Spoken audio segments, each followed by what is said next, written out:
Welcome, everybody, to an episode of Wire2Wire Sports Podcast. This is a special episode, a CFP exclusive. We have your college football playoff reactions, your NFL reactions to a crazy week that just happened, some previews to some huge games that are going to happen this weekend.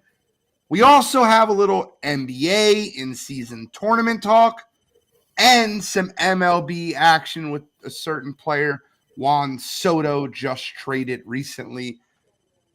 We got a lot to get into. We got a lot to unpack. But before we do that, let me welcome Kent State's own, Cleveland's own, Florida State's own, College Cottrell. Yeah, so I wouldn't quite go that far, but I can't wait to get into that. Boy, oh boy. Got a lot to talk about there. Well, in the upper right corner, we have the ranter, Uncle Shally, Scholastic Shally, Seminole fan himself. I'm a Seminole fan. I mean, a fan that's number one team in the country, but doesn't change the fact that Florida State got screwed. We'll talk about that. We'll talk about the college football playoff and did they get it right? I don't think any of us think they got it right, but I think we all have like a different kind of expectation and thought process of what happened, right? My thought process, and I'll get into it first, and because I'm sure these two will argue with me, is they got it wrong, which I think everyone agrees with, but I'll be entertained because it's two football games I want to watch. Now, it really depends on the letter of the law, like what you're asking them to do. So are you going to go by previous CFP? Are you going to go by their bylaws and what they say, the best four teams in the country? Do you do it as the most deserving four teams in the country? They say best four teams. I think anybody can agree Florida State's not one of the best four teams in the country. They're not. They're not. They are not one of the best teams in the country. So by that metric, I think they got it right. But they did not get the best four teams in the college football playoff. If you wanted the best four teams in college football playoff, it should have been Michigan, Alabama, Georgia, Ohio State, or Texas. They're the best four teams in the country. If you want the most deserving four teams in the college football playoffs, it's got to be Michigan, Florida State, Washington, Texas. That's the most deserving for. What they gave you was the most entertaining for. And that's what my personal opinion is. They gave you the most entertaining for. I'll pause. Hey, just wondering. Your thoughts, Cottrell, do you think they got it right? And what do you think they did? Most deserving for? I'll spot. No. So they definitely got it wrong. And I mean, I think it's blatantly obvious that they got it wrong. You know, when you're looking at this playoff here, you would absolutely think that Florida State, if you're going to go by most deserving, Florida State absolutely has to be that team. And if you want to go by the four best teams, there's no way that you tell me Georgia losing a close game to Alabama on a neutral field means that they're not one of the four best teams in the country. So, I mean, I think the biggest reason why I think they got it wrong is because they moved the goalpost on everybody. You know, if you wanted to stay consistent, you had Florida State at 4, and they went out and beat a number 14th ranked Louisville team with their third string quarterback. Their backup quarterback would have been back in plenty of time to be able to play in a CFP playoff game. So I 100% think that they got it wrong here. Now, did they give us a more entertaining game? Yeah, they absolutely did. I mean, you know, Alabama, Michigan is going to be a much better game. Washington, Texas is going to be probably a much better game.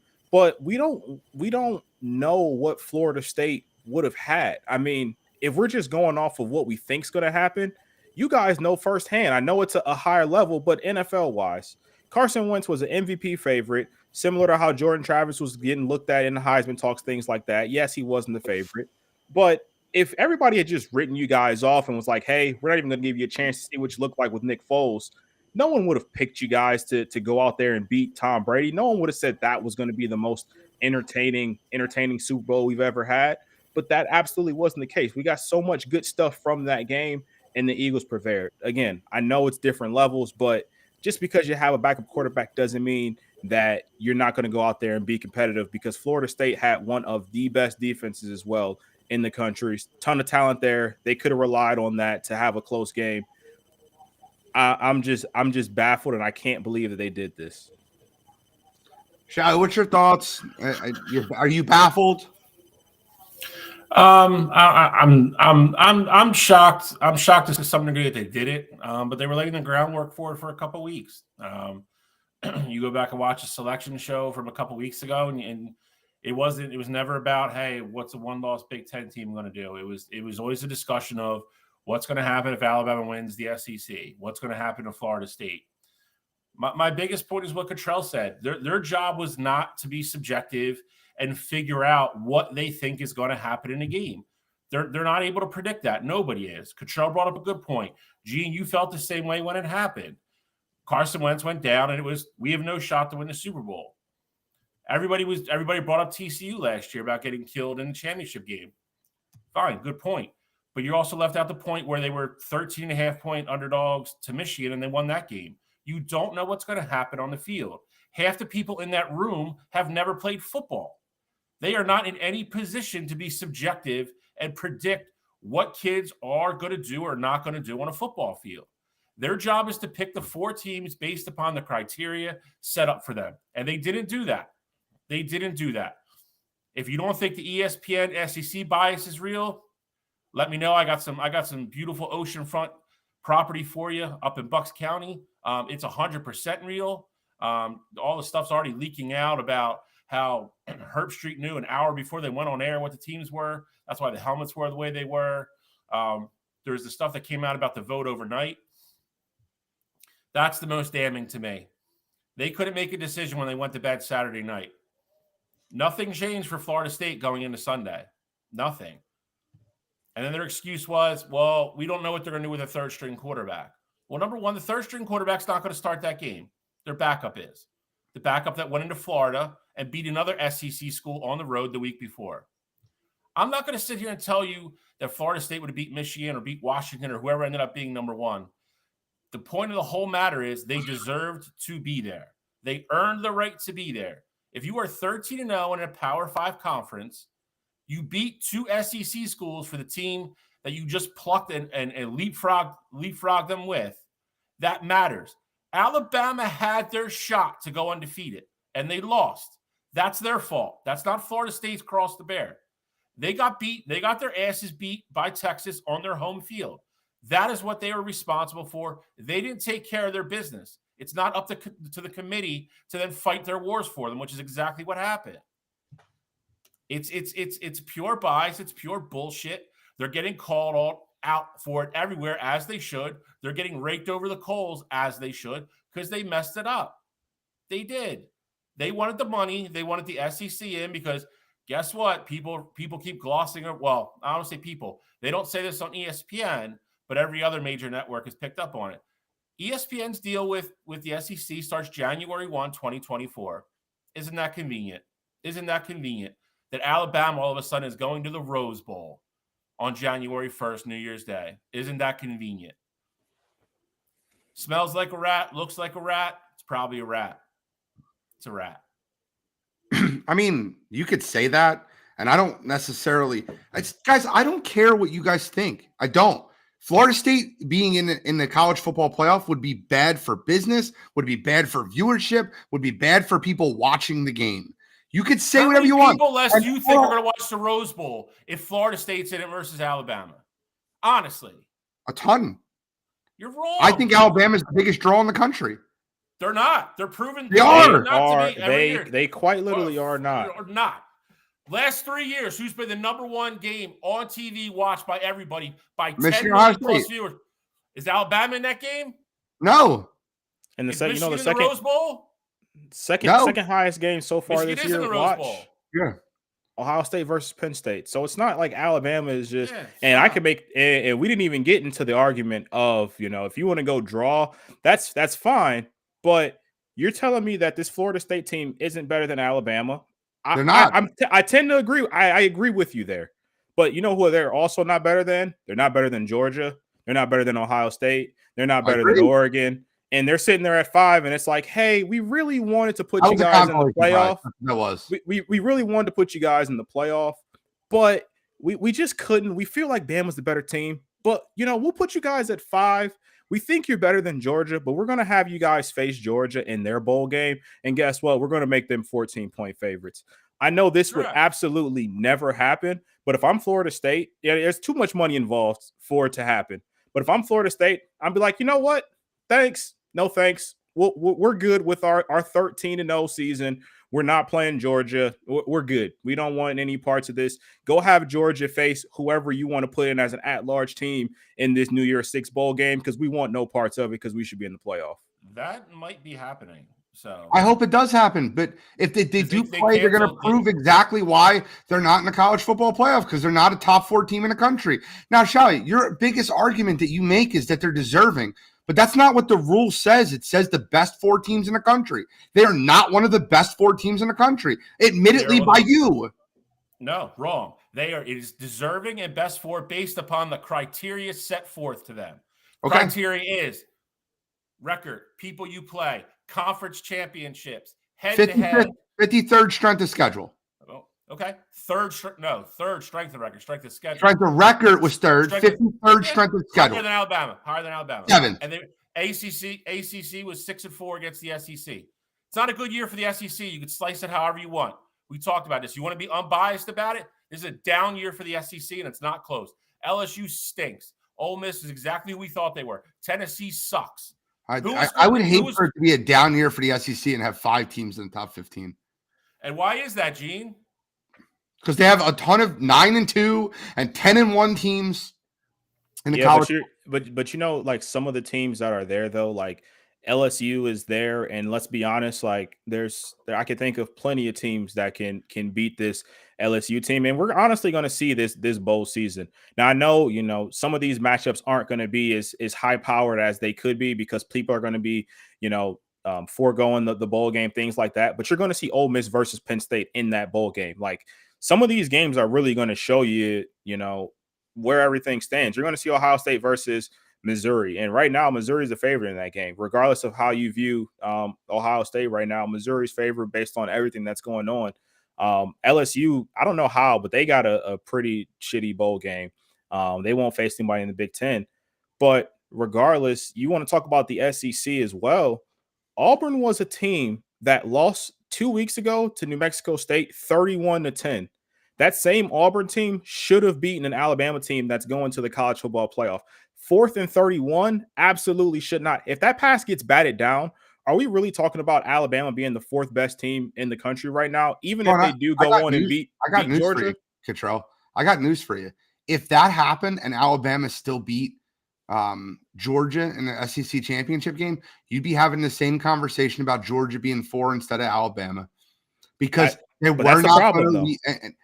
It's not a problem because if Florida State played any one of those 4 teams in the college football playoffs, they get beat by double digits. Shall we watched Florida State play football. You also watched them when they played against Florida with their backup quarterback. They're not a top 4 team in the country.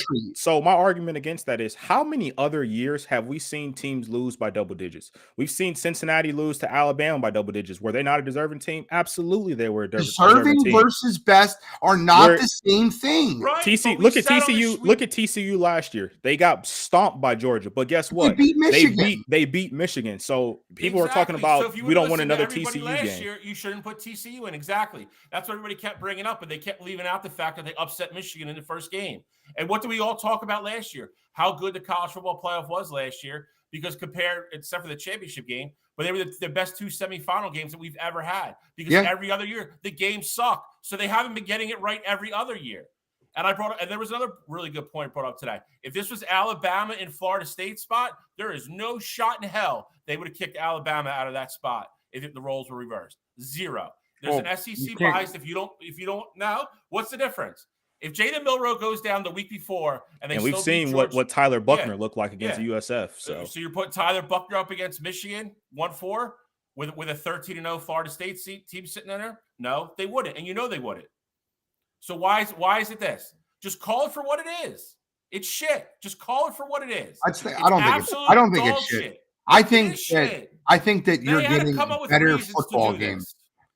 You're getting that's better not the point though. Games. Like we agree. We agree you're getting better football games. It's the point to me. I'm the viewer. Like in years past, like Michigan State was a team that had went on. They got the 4 seed. They won the Big Ten the 1 year. They went on and made the playoff. They got a mud hole stomped through them by Alabama. We're not talking about they got it wrong that year because Michigan State was a deserving team to be there. All these years, we've had the college football playoff the way it is now for 10 years. Every year prior, they've given us the 4 most deserving teams. They didn't do this best. They didn't think about injuries. I mean, you could even look at last year. Michigan had a Heisman damn near favorite in Blake Corum. He got hurt before the college football playoff. They never gave any thought to, hey, let's keep Michigan out. You know, Blake Corum, he scored a ton of touchdowns for him this year. He's been the catalyst to their offense. Yeah, but let's not put Michigan in. Florida State play without their quarterback. They won a football game against the 14th team in the country with their third-string quarterback. 6-5, and the other team, Louisville, absolutely didn't show up offensively in that game. They had 3 points in the third quarter. Shut them down. I mean, you can't go sit there and say that and then hold that against Florida State for their defense going out there and balling the fuck out and winning the game for them. Charlie, you can't do that. Are they a top 4 team in the country? They should be there. Are they a top 4 team in the country? Yep. They're not. They're not one of the best 4. If they played on a neutral site tomorrow versus Georgia, Alabama, Texas, I hope they show Ohio up. State, Oregon. I mean, you could go down the line, but you're not putting those teams there. Why'd they only drop them to 5, Gene? They dropped them to 5 because they literally gave them a pacifier and said, listen, we're not going to go any further. No, they didn't. They literally said, we're going to shove it up your ass right now. So why did they only drop them to 5, Gene? You put Florida State at like 9 in reality. Like if you're going to do it based on, but why didn't they? I think the committee's wrong. I just think that I'm happy that they're wrong. Do you not understand that? Okay, and that's for me, that's fine. Like I'm okay with having the better football games. And to be honest, we're going to get into previews later on. I'm gonna let you guys know what I think. I think Bama wins the championship this year. I think they beat Michigan, and then they beat whoever's on the other side of Washington versus Texas. And the committee's going to look at you guys like, see, we put the best team in the playoff there, and it made sense to us. But that's not the point. Do you think that Shalley's so heated about this because he knows his Wolverines had a chance to actually win a national championship, and now they're going to lose in the semifinal again? I'm asking control. I mean, I definitely think that there is some anger from that side because regardless, you shouldn't be facing Alabama in the first round. If anything, like worst case scenario, you're looking at Texas, which is still a tough matchup, but you should be facing Texas, and then it should be Washington and Florida State on the other side. I definitely think that as an outsider looking in, I could definitely see why Michigan fans would have some animosity there, but I don't think that's the gist of the reaction. Watch Michigan's reaction to getting Bama.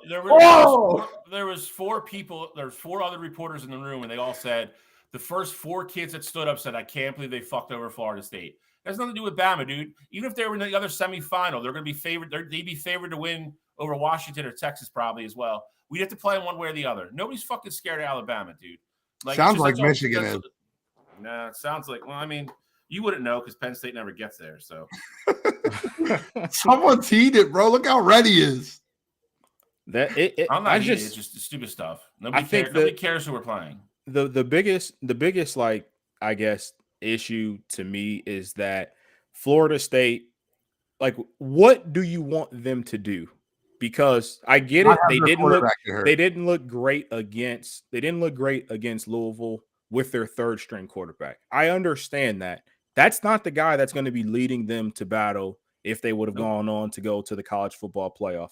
And if that's what you're telling me, late in the season in these non-conference games, you're going to start to get a watered down product. Maybe not so much now because they're going to a 12-team playoff, but if I'm Alabama and I'm playing Chattanooga the week before the Iron Bowl or things like that, I'm just pulling everybody off the field, because if I lose that game, it doesn't even matter because I still have Auburn, and then I'm probably going to the SEC championship game anyway. So I almost like, who cares if you lose, to these bad teams if you're going to play your big name players in the big time games? That's not fair. You can't say Why that isn't they it? just lose Why? games. They just set They the lost precedent one for it. game to another team that's in the college football. No. I get that, but what I'm saying is, if Florida State had sat Jordan Travis against North Alabama and they just go on, they win that game by 1 point with their backup or their third string quarterback, and then Jordan Travis is there for the AC's championship game, then we're not even having this discussion right now. And so I just think it's dumb to penalize a team there and not even give them a chance off something they earned. It'd be one thing if it's like, hey, Florida State, you lost this game here. If you guys wouldn't have lost that, we'd put you in the playoff. They literally took care of everybody who was in front of them. Jordan Travis got hurt 2 weeks ago. So you thought they were good enough after they beat Florida to be the 4 seed, but then they beat number 14 Louisville, and you're like, They were hoping. We don't think you're good enough. I told Chowie this Saturday night, the committee was hoping so badly that Florida State lost that game Saturday night. So I'm going to read some comments out, guys. Let me get to the comments. There's a ton of them, so let me get to you guys. Derek Dempsey said, roll tide. CJ said, the format will change and people will complain there are too many playoff blowouts. That's a fact. Jory said, keep that same energy for Texas, who also lost the game. Damian Hernandez said, Michigan shouldn't be in at all. They didn't really play anybody in their schedule, and all this witch hunt on Harbaugh is BS, because if it's true, why was Michigan in the Big Ten championship? Chris says FSU better not show up, because if they do, they're going to get rolled. He also said deserving and best are not the same. Kyle said Florida State is in a no-win situation. If they play and upset Georgia, it will be Georgia didn't care. If they lose to Georgia, they didn't deserve the spot. Alex said, I'm just here to say they got it right. Derek thinks I'm getting Shally fired up, which I am intentionally. Hold on. Couple more I want to get to real quick. Brandon says Shally wants cupcakes, no part of Bama. There's no cupcakes. You're an idiot. Michigan going to beat Bama by 40 is what Petey said. Wayne said Texas is not scared of Bama. Brandon said Penn State would go 13-0 with Florida State schedule. How would James Franklin coaching them? Nope. I hear you. They wouldn't beat Brian Kelly. And Wayne said Shally big mad. Last one. Derek said if Gene and Shally were in the same room, Shally would go Bobby Boucher. Guys, I listen, so let me ask you a question real quick. If you're the college football playoff committee and the structure in front of you is give us the best 4 teams for the national championship, what would your 4 teams be? Michigan, Georgia, Alabama, Ohio State. Shally?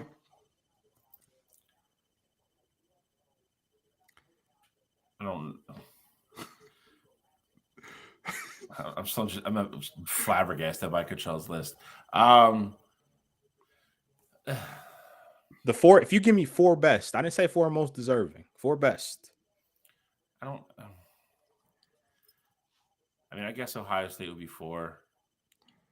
It wasn't in order. It wasn't in order, by the way. Those were just the 4 teams. That's probably what I would do. I probably would rematch it across the board. Yeah, I would go Michigan, Georgia, Alabama, Texas. I think Texas is better than Ohio State. I saw you say Ohio State earlier, Gene. I know you're switching up because we're on Wire to Wire, but it's okay. They have a better quarterback in Texas, like a lot better quarterback, and That's a fact. Yeah, it's just a better quarterback. All right, so we can give our national championship quickly. We'll obviously preview the games week before the games. We don't need to preview the full games, but we do want to kind of give what our CFP predictions are. We also will have Bowl Mania next week. We'll introduce that Saturday on Coast to Coast. Tune in. We'll introduce it there. We'll open up the Bowl Mania. We'll promote it again next Wednesday on Wire to Wire. But let's give who we think wins both games and who wins the national championship quickly.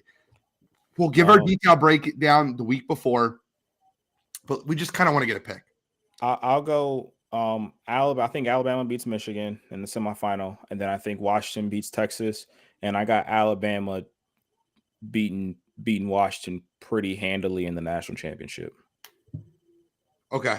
I'll go second. I have Alabama beating Michigan because they're better.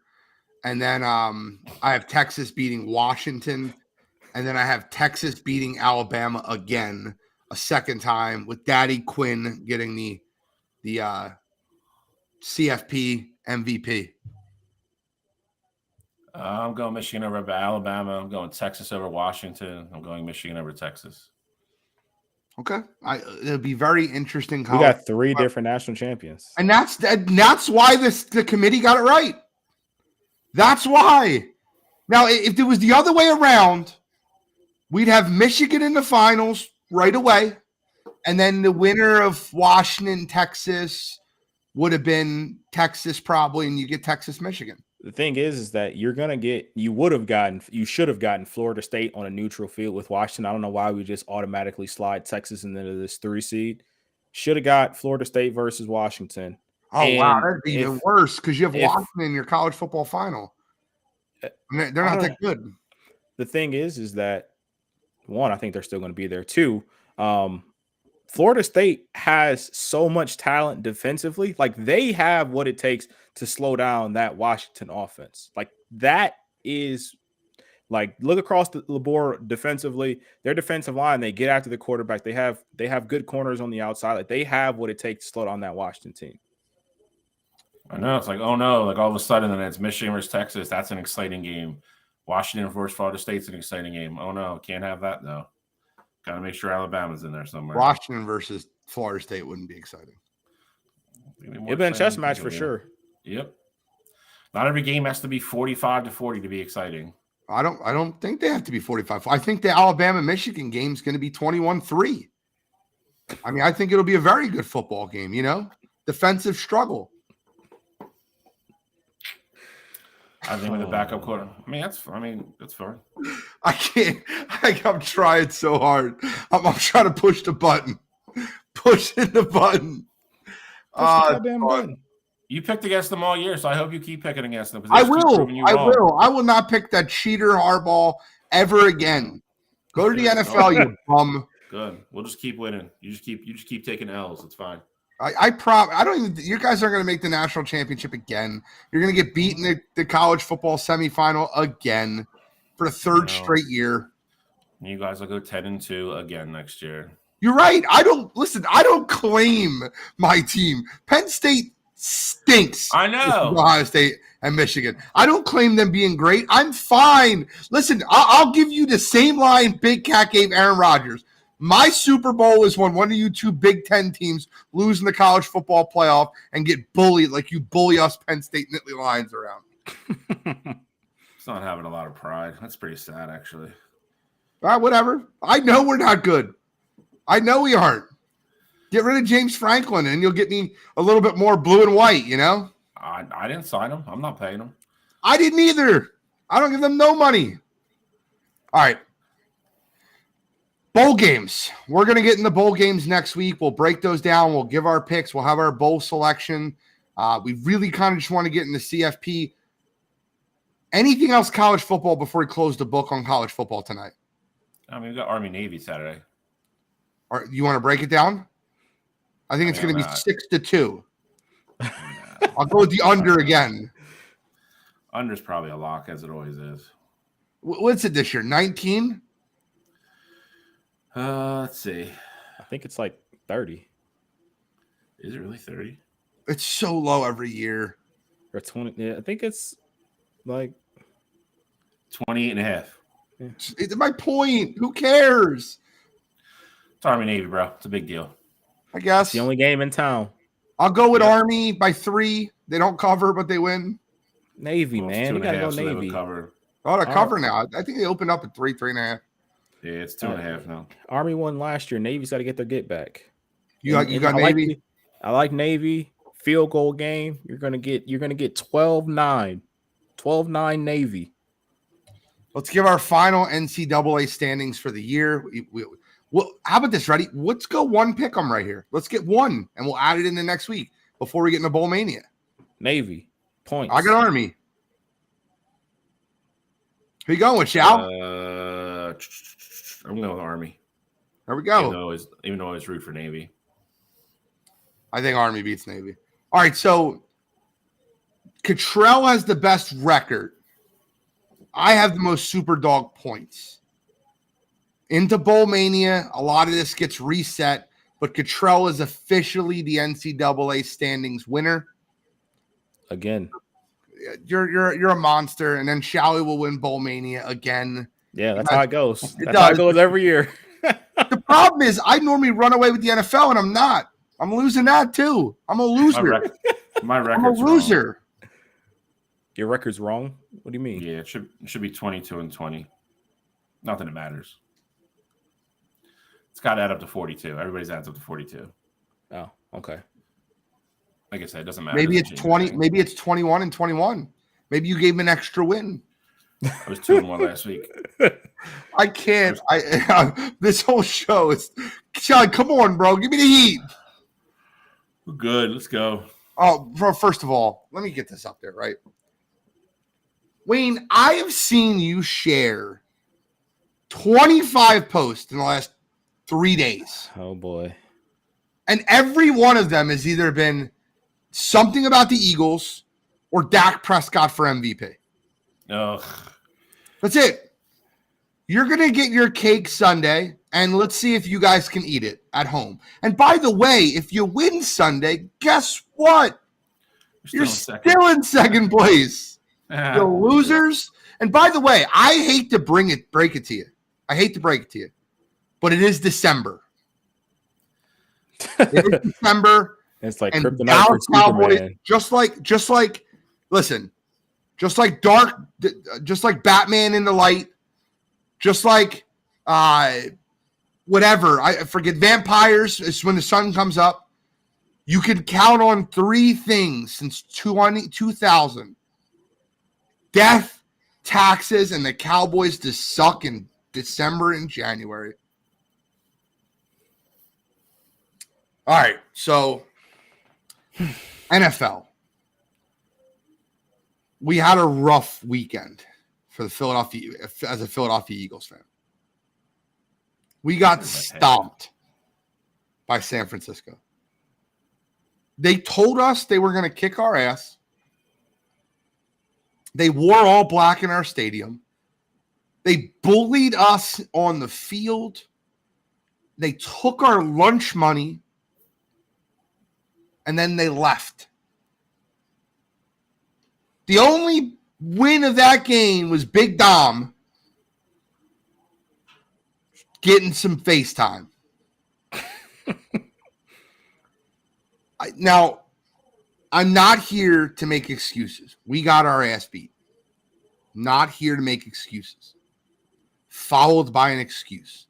I was going to say, I hear the If butt. you thought the Philadelphia Eagles were going to go 16-1 this year and go through that entire gauntlet without a loss, without a trip up, I don't know what to tell you. Everyone looks at this game and like San Francisco's just so much better than Philadelphia, but forgets that there's ebbs and flows of an NFL season. No one wanted to say anything when San Francisco lost 3 straight games to Cleveland, Cincinnati. No one said a word. No one said a word. But they're 100% healthy. Trent Williams was back. Deebo Samuel was back. And they beat the crap out of Philadelphia. One game off of 10 days rest versus 3 games in 13 days is just different. The Philadelphia Eagles played Jalen Carter and Jordan Davis played the most snaps of their life just 6 days prior. It's not saying the 49ers wouldn't have won the game regardless. I'm saying that we lost the game and we still have the best record in football. So, like, pump the brakes on the, bunch of talking heads, bunch of screaming idiots going on national television. I got news for you. One of them is my "you got to be kidding me." So I cannot wait to get into that. I won't go too far into it. David Carr, moron. Stephen A. Smith says I just think that the Eagles win last year wasn't justified after watching that game. You're a moron. We lost our offensive coordinator. He's coaching Indianapolis, bringing that dog shit franchise to a playoff spot with a backup quarterback. We have a new defensive coordinator. We're missing our starting middle linebacker, our backup middle linebacker, our starting slot corner. And where did San Francisco destroy us? Over the middle of the field. Credit to Kyle Shanahan. He had the game plan. He did a great job.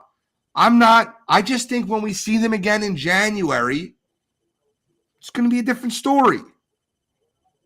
We'll find out. Now, Darius Shaq Leonard has been signed by the Philadelphia Eagles to shore up that middle, to be our middle linebacker. Now, we're not getting the same Darius Shaq Leonard that we had that was an all-pro linebacker. But what we are getting is better than the dog crap that we put on the field last week. Nicholas Morrow needs to be unemployed after last week.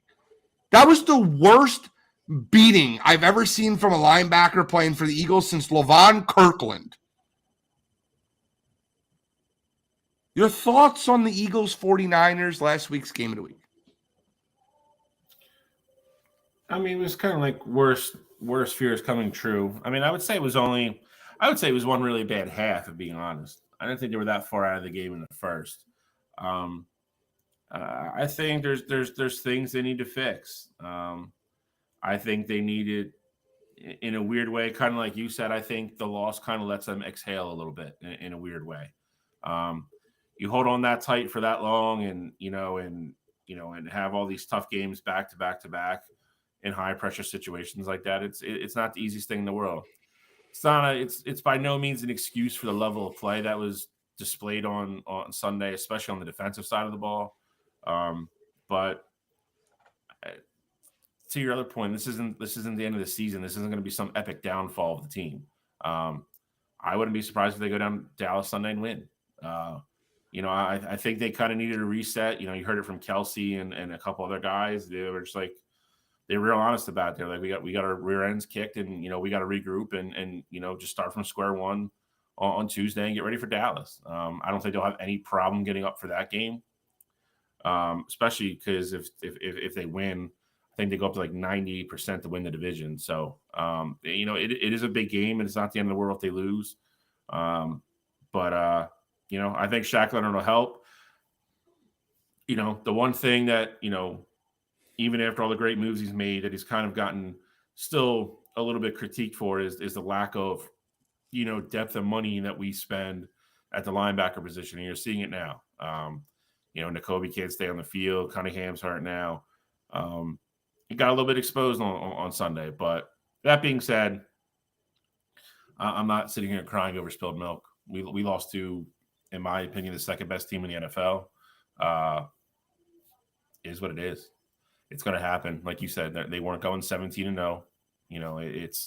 You put your big boy pants up, pull them back up, and you go back to work and get ready to, and you're ready to play a football game on Sunday. So, we'll see what happens. I think at some point the big thing for me, the play calling has to change. I've said it over the last couple of weeks. Every time we talk about the Eagles, I'm tired of them constantly getting away from what is working for no reason. Jalen Hurts is clearly banged up. I don't need to see hero Jalen Hurts play calling. I don't. You have a guy behind you that's averaging 7 yards a carry for the season, and just run the ball against every team in the league. Give him the goddamn ball. This game gets a lot easier if you consistently give DeAndre Swift 20 touches a game. It gets real easy. You keep your defense off the field. You keep Jalen Hurts upright and healthy. Take the stress off that knee. Open up play action. You make Devontae and AJ's life easier. You're getting Dallas Goedert back. Just run the goddamn football, please. And I'm sure everybody saw the 2 guys that showed up at like 6 o'clock this morning with the sign at the NovaCare complex. Sirianni actually kind of laughed at it and actually kind of agreed. I'm hoping we see that Sunday. Run the football. I just don't need to see Jalen Hurts throw the ball 45 times a game. That's not when we're at our best. It's just not. The Philadelphia Eagles, and Control, I'm going to go right to you. You know, Sirianni and the Philadelphia Eagles bought those guys coffee that were outside the stadium. Yeah. That's hilarious to me. Control, is this doom and gloom for Philadelphia? No. I mean, I don't know. Everybody, well, I know Bill picked the Eagles last week, and Gene, I know you technically did too. But for the most part, like a lot of people, in a sense, saw this coming. Now, I didn't necessarily think that it was going to be the 49ers winning by the amount they did. I didn't think the 49ers were going to go into the link and score 6 straight touchdowns on 6 straight possessions. But I did see this being their Super Bowl. Like, they've had this game circled. They've had the thought in the back of their mind of, hey, if Brock didn't get hurt last year in that game, we think we would have had a chance to beat them. They 100% needed this game for their psyche.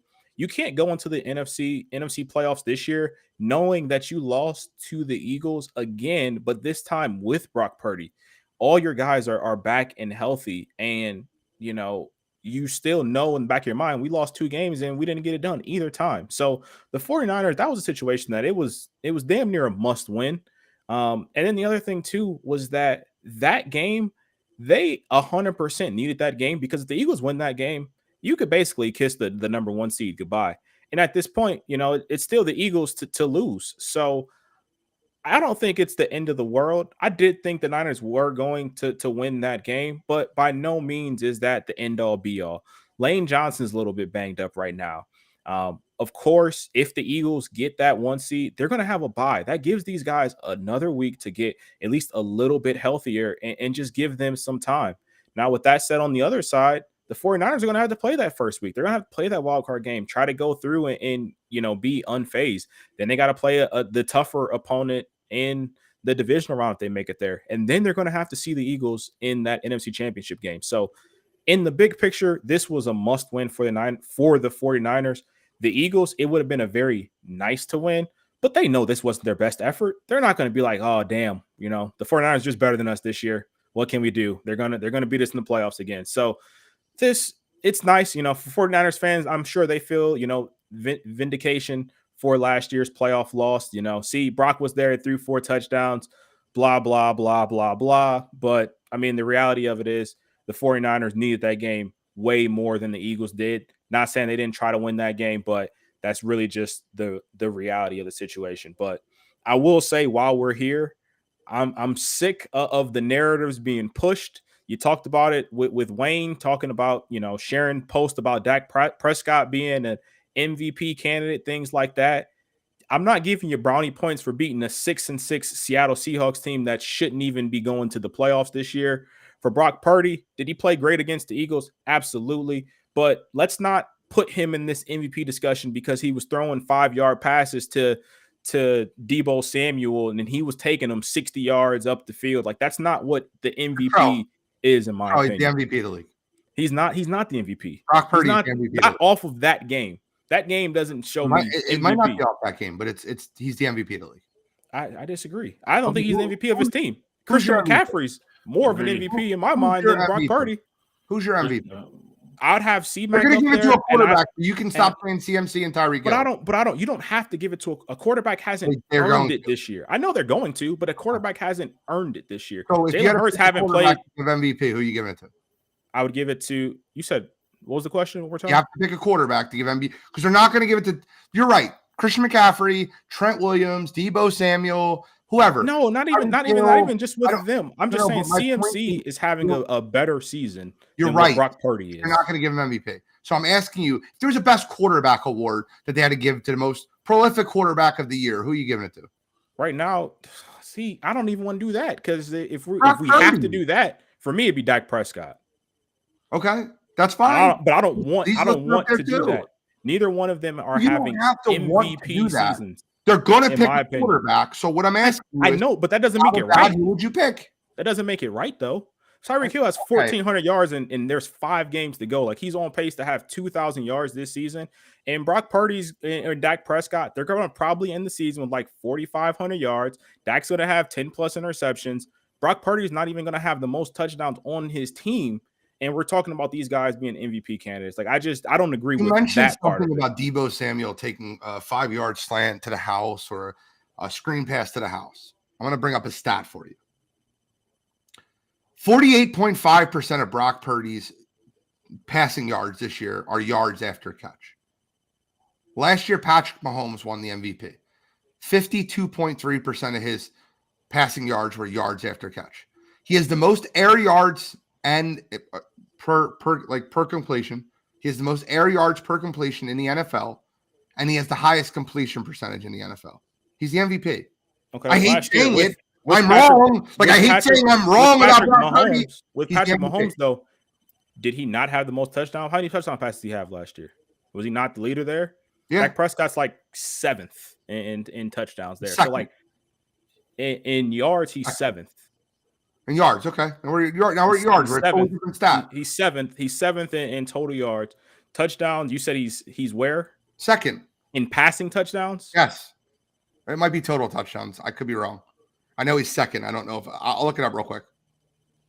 Yeah, I don't. I got you. This isn't baby bird. He's not my MVP. I'd have C-Mac and then I'd have Tyreek. Then we could start talking about quarterbacks because those two guys are having the better seasons. Passing touchdowns, he is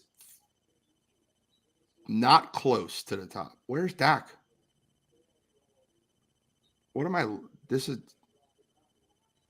I would love for you to be right. Where the hell is Dak for passing touchdowns?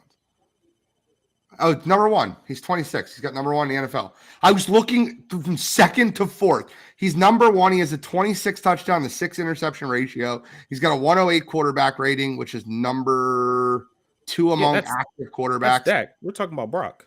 Okay, we're talking about Brock. Brock is number 3 in passing touchdowns with 23. And he has the highest quarterback rating in the NFL. He's the MVP.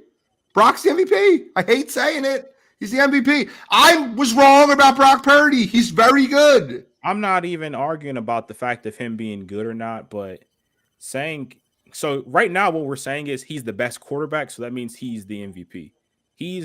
That's the award. But it shouldn't. That's not what the award was intended for. And by the way, Dak has 3,234 yards passing. CJ Stroud leads the NFL with 3,540. So he's 300 yards behind CJ Stroud. Sam Howell is second at 3,466. Then Tua, Jared Goff, Dak, Josh Allen, Brock Purdy. Yeah, I said he was 7th. And yards per attempt, number 1 in the NFL, Brock Purdy. That doesn't mean much. That's Yak is involved in. No, yards per attempt. His yak is 48.5%. I gave you the stat for this already. The last 4 guys, I hate saying this, right? The last 4 guys that led the league in completion percentage and yards per attempt in the NFL won the MVP. I'm not arguing what happens. I'm not arguing that at all.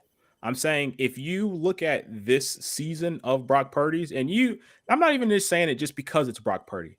I'm saying if you say, hey, we have a receiver that is on pace to break the all-time single season receiving record, and then we also have a running back who is on pace to potentially have 30 touchdowns this year, those are the guys who I have as MVP. Okay, I'm saying for a quarterback to be there, I need 5,000, those Peyton Manning seasons where he had 5,000 yards or 50 touchdowns passing. Okay, so other than that, if I didn't tell you the quarterback's name and I said he has 3,200 yards passing. He has 116 quarterback rating, 23 touchdowns with 6 interceptions, and he has the second best record in the NFL. Would you think that was an MVP candidate? Because he's a quarterback, yes. Again, not my point. Not my point here. I'm talking about when you're having all-time seasons. The point is this, right? Stop thinking the MVP will be a positional player again. The offensive player of the year is your positional, your running back, your wide receiver. And here's another thing, since you're talking about MVPs. Guys, if Tyreek Hill got hurt, the Miami Dolphins would still be a good football team. They wouldn't be where they're at, but they'd be a good football team. If Brock Purdy, Dak Prescott, Jalen Hurts, the quarterback gets hurt, your season's over. That's a dumb argument. Why is that dumb argument? Who's more valuable, Tua or Tyreek Hill? Tyreek Hill. No, he's not. Because no. So if that's the case, you saw what Miami had when they had just Tua. You saw what Miami was before Tyreek Hill got there. Bro, Tua just magically got better when Tyreek Hill got there. He got better. He's one of the smartest quarterbacks in football. You know why he got better? Because he has a top 5 receiver that he's throwing the football to. He has an offensive coordinator that's his head coach that built the offense around him. The motion that they run, the checks that they run are incredible. You know who else has gotten better? Jalen Hurts has gotten better. You know when that started happening? When A.J. Brown got to town. Yes, you're right. You know who else got better? Josh Allen got better. When did Josh Allen get better? When Stephon Diggs got there. Right. Joe Burrow got better. When did Joe Burrow get better? Joe Burrow didn't get better. He's been better his whole career. Jamar Chase is in town and they go to the Super Bowl. Like receivers, I understand the quarterbacks are the more valuable player there. There's no argument from me there. But when you're having historic season, Brock Purdy's not having a historic season. He's having a great year for quarterback. I'm not taking anything away from him. When you're one of 5 quarterbacks to lead the NFL in air yards per attempt and completion. No, that's not who did it 3 years ago. Lamar Jackson did it 3 years ago. Are you 100% confident in that? Yes, I am. He did his MVP. Okay. Year. Who did it 2 years ago? Patrick Mahomes. Are you saying every single time that the MVP comes from a quarterback, they lead in both? No. I'm saying if they lead in both, they won the MVP. It's happened 4 times in NFL history, and all 4 times the quarterback has won the MVP. Peyton Manning did it, Lamar Jackson did it, Patrick Mahomes did it, and the 4th person is friggin' I think it's Aaron Rodgers. And you know how many other great quarterbacks we've had here, so that stat doesn't even – Drew Brees has had phenomenal year. Obviously, he didn't do it because he's not one of the 4. Like, that is not the end-all, be-all. That's not historic. No one's going to remember 25 years from now. You know what? Back in 2023, there was this guy. He led the league in completion percentage, and then he also led it in yards per attempt. That guy, you know what? He did it. You know, I think he did it 3 years in a row. Put that guy in the Hall of Fame. You're absolutely correct. But just like you said earlier, the precedent has been set in the NFL, just like it's been set in the college football playoff, that a quarterback is going to win the MVP. When Cooper Kupp did the ridiculous season, he didn't win MVP. When Megatron did his ridiculous season, he didn't win MVP. Guys, you can be fair though. Those years you had historic numbers though. The year that look at what they've done and say offensive player of the year. That's what the award's for. It's for running backs and wide receivers. That's what it's for. It's not MVP is quarterback. And by the way, when Tua was out last year and Skylar Thompson was their quarterback, they didn't win much. They were a possession away from beating Buffalo, and Tyreek Hill's numbers didn't drop off. Did they win? Not everybody wins. Quarterback's more valuable. Shai, you got any opinion on this? By the way, fun debate with you, Katral. I respect your point, and you're right. It probably should be Tyreek Hill or Christian McCaffrey because they are super valuable and they are better players. That's not the precedent, though. Shai, what's your opinion on it? Yeah, but this goes back to the same thing as the college football. Like, it doesn't just because they do it that way doesn't mean the precedent's right. It's just something else they do wrong. They're going to hand the MVP to a quarterback every year. And I mean, Brandon brought up a good point.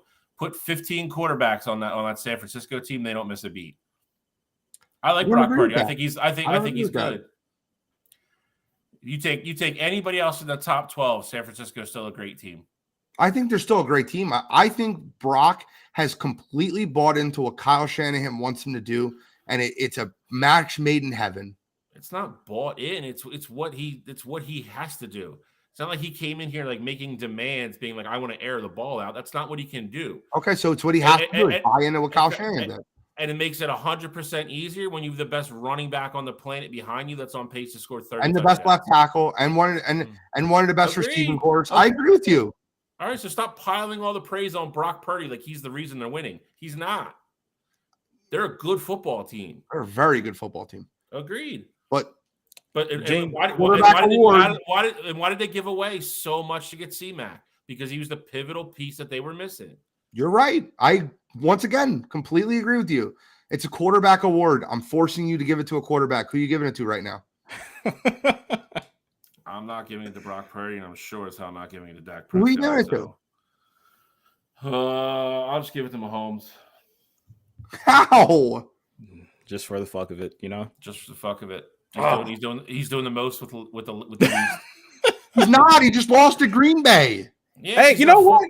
It's because he's got 4 high school wide receivers on his team. I am so glad we are here because that is one of the things that I wanted to bring up. Let's talk about it.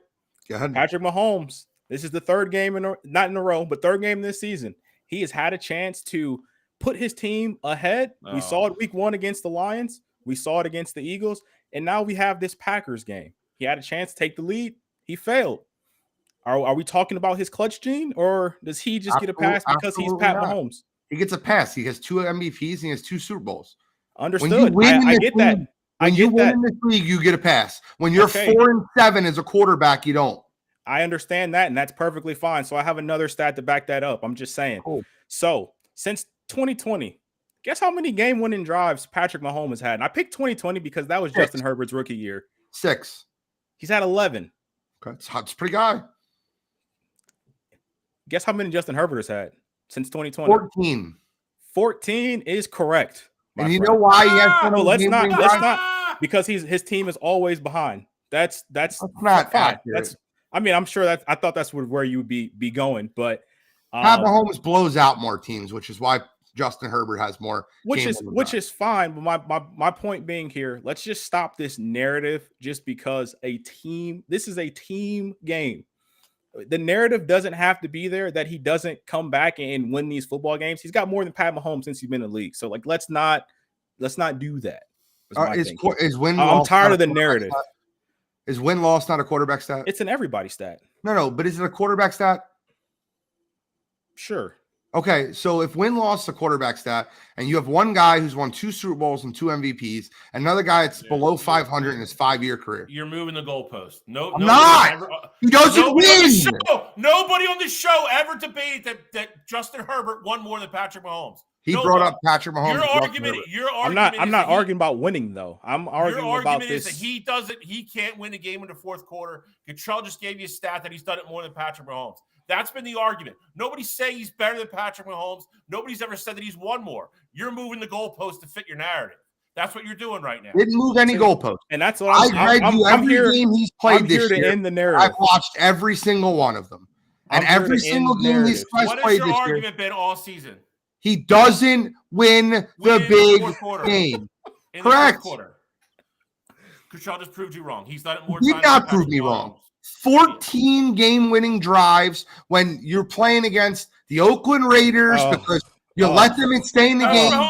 In the same division. He beats them by 30. That's not a game-winning drive. Again, he's a better quarterback. Nobody's arguing that. Nobody ever said Justin Herbert was better than Patrick Mahomes. But you're saying he has more than Patrick Mahomes. He has more than Patrick Mahomes because Patrick Mahomes doesn't allow that many teams to play in close. We're going on 12 weeks. For 12 weeks now, every time you come on the show, it's Justin Herbert can't lead a game-winning drive in the fourth quarter. That's your narrative. This year. He's done it 14 times since 2020. That's my point. It's a cute point. He's 5-7. It's cute.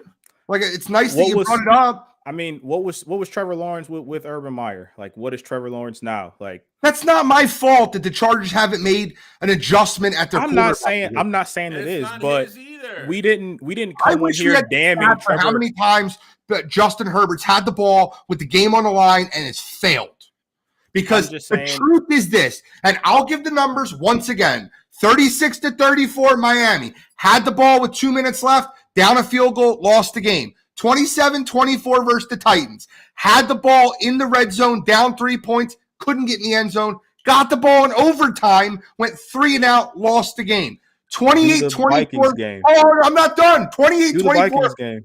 I will. I'm doing it right now. 28-24 versus the Vikings. Had the ball on the 30-yard line, went for it in 4th and 1, and didn't get it. And guess what? Kirk Cousins threw an interception in the end zone at the goal line. Got lucky. Was up 24-3 over the Raiders. That's score. A game-winning. He had a game-winning drive that game. He was up 24-3. How is that possible? I have this. That's not accurate. He was up 24-7. I'm sorry. They didn't score a point in the second half. They not 1 point. They almost blew the game like they did last year. They didn't have a game-winning drive. If you're going to call that a game-winning drive, then you're counting game-winning drives in the second friggin' quarter. Okay, let's continue. 2017 versus the Cowboys. Had the ball, game on the line, lost the game. How about the Lions? How about the Packers? 23-20. Now, get it. Granted, Quentin Johnson dropped the ball. He should have caught. Had the ball, chance to win the game, lost the game. Ravens, 13-10. Had the ball, chance to win the game, didn't win the game.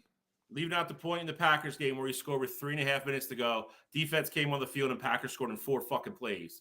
That's Justin Herbert's fault too. And they lost 23-20. Quentin Johnson drops a goddamn dime in his hands to at least get a fucking field goal. That's You're right. And I brought that point up. I didn't for our fans out there, had to do a little bit of fact checking because again, I was right. Chargers were down in that game 24-21 in the 4th quarter. Justin Herbert got the ball back. What game? Minnesota Vikings game this season. Okay. Justin Herbert got the ball back, led the Chargers down the field, scored a touchdown, a 30-yard pass to Joshua Palmer. With 8 minutes left in the game. That is a 4th quarter. That is a game-winning drive. It's not a game-winning drive when you have the ball 4th and 1 with 3 minutes left and you go for it and don't get it. Was his team losing in the 4th quarter? Yes. Did they score a touchdown in the 4th quarter to get ahead? Yes. Did they win the football game? Yes. That is a game-winning football drive by literal definition. Why your 14 game-winning drives are stupid. Because he had the ball 4th and 1 at their own 24-yard line, and they didn't get the first down, and they got lucky because Kirk Cousins threw a pick in the end zone at the 6-yard line. Okay, so we're talking about them getting lucky there, but we're not talking about these teams scoring touchdowns after Justin Herbert puts them ahead. So that's not having bad luck. That's just, hey, Herbert, we gave you the ball back. You had like 40 seconds and you didn't get it done. Herbert is the top 10 quarterback in the NFL. He's a very good quarterback. I can't stand when people have him top 3 or 4 in the NFL when he hasn't done shit. And that's a problem with me. And that's the only issue I have. And I think, and I've said this before and I'll say it again, I think that Justin Herbert will look a million times better when they replace that doofus of a head coach, Brandon Staley, with another coach. But what I have to go off of is right now and what he's looked like. And there are people out there, and I'm one of them, that had Justin Herbert rated above of Tua Tagovailoa. And if you're being honest with yourselves, Tua is the better quarterback right now. He is. Lamar Jackson's the better quarterback right now. I'm just saying when Trevor Lawrence was with Urban Meyer, we saw how that campaign went. We didn't come on here and we didn't crucify Trevor. We said that Urban was a dope. He got crucified across the whole planet. Everybody who knows football. No, he didn't, man. Everybody who knows football, they said, "Oh, Doug Peterson's going there. Oh, I bet Trevor Lawrence is going to have a much better And he did. Things. And he did right away. So, and I can't wait to see Justin Herbert having a good coach. I just don't know if the Spanos will hire the right coach because they're a bunch of idiots. I wish Justin Herbert would get out of there and go to a different franchise and make his career amazing like he should. By the way, you know who else had a narrative about not winning the big game in the beginning of his career until he did? It was Peyton Manning. I'm not saying Justin Herbert can't be Peyton friggin' Manning. He could be that good. He has that talent. But I need the right coach there. And guess what? As much as we love him, Tony Dungy couldn't get over the hump. Couldn't. He eventually got there. Peyton Manning eventually got there. That's what was said about these guys. Now, until it's proven differently, I'm not going to go, okay, well, I'm just going to assume when he has a better coach, he'll look better. I'm going to go by what I see. And in all those games that I read you, he had the opportunity to win the football game. He didn't. Maybe it's not Justin's fault. But I feel like that if there was any other quarterback in football that doesn't throw a beautiful 50-yard spiral the way Justin Herbert does and didn't have a doofus of a head coach, we wouldn't be saying that. Well, I mean, yeah, if they had a good head coach and they didn't throw a good football, and I didn't think they were great, you're right. I wouldn't say that. But this better should be the case with put in Herbert. jail for what they're doing to Justin Herbert. They should be put in jail. Brandon Staley should have been fired last year after that playoff game, blowing a 28-3 lead. But we won't mention anything about Justin Herbert not gaining a first down in the second half. We won't mention a word about that. So, I mean, I get it. Coaching matters. He's not free of blame there. Correct. And that's the point. The whole thing afterwards, Staley needs to get fired. I can't believe they lost this game. But no one wanted to say Justin Herbert couldn't get a first down in the second half versus Jacksonville. No one. And the point I hate about it is it's the same thing that me and Shally argued about with Doc Rivers, Joel Embiid, and Ben Simmons. It's percentage of blame. I just think he deserves some of it. People give him none of it. And it drives me I definitely up. give him some. I give him some. I think it's 70-30, Staley, Herbert. But people are like, it's 95-5. Herbert would be Montana if he had the right coach. And I don't agree with that right now. Let's preview some games. Shall you can talk more?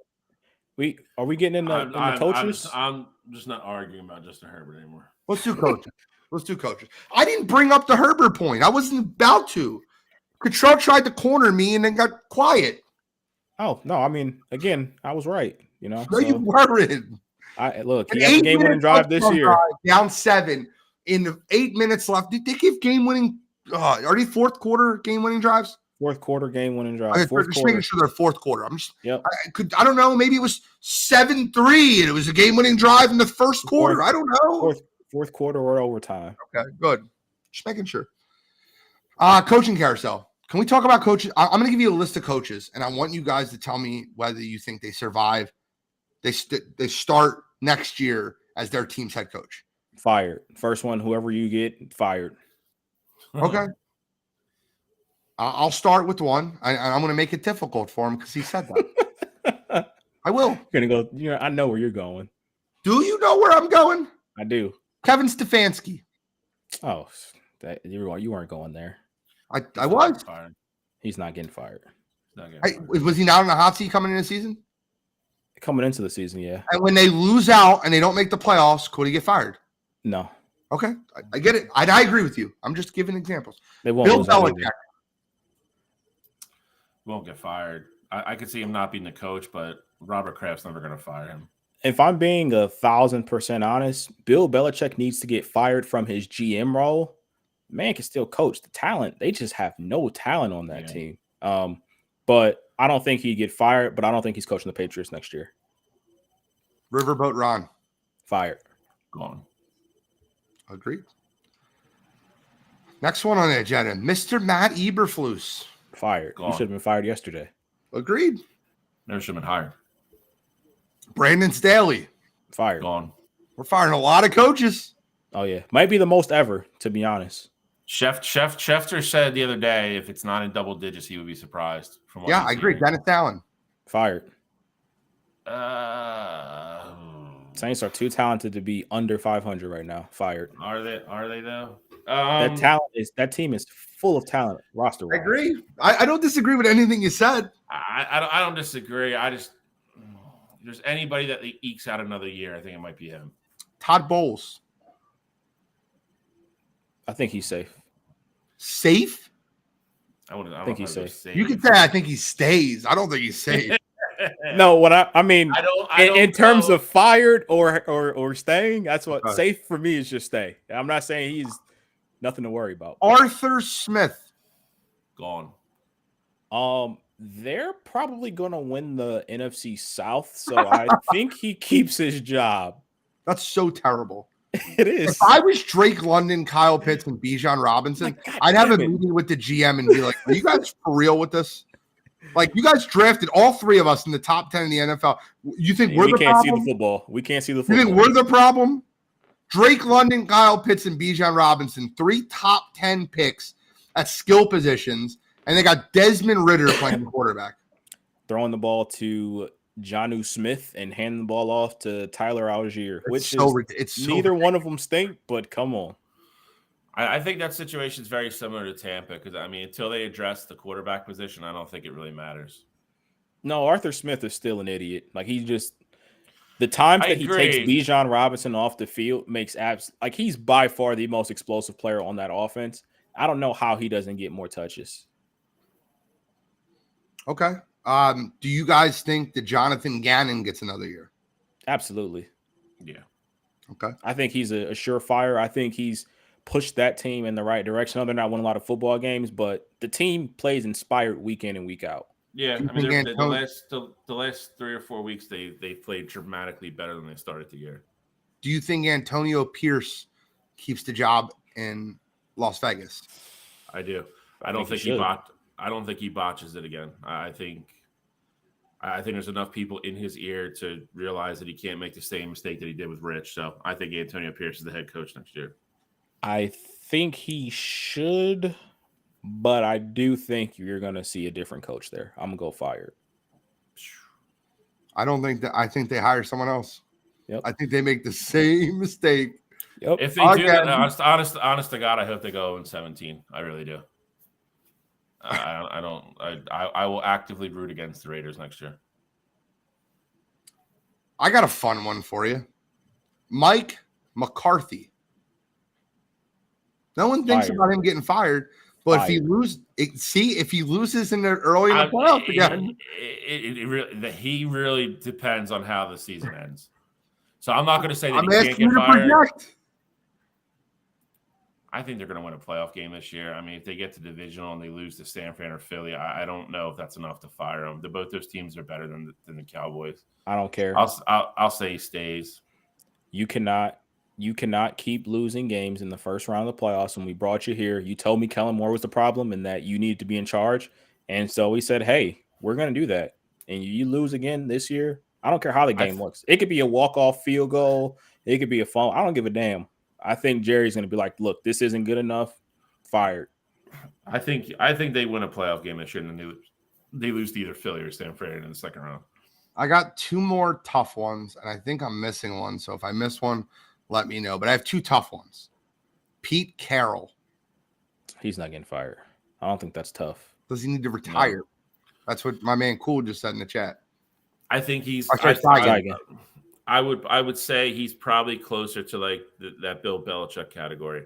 I don't know if they would ever fire him. I think they would try to ask him, like, not forcibly, but they would give him the dignity of stepping down. I don't think they would fire him. Not gonna lie to you.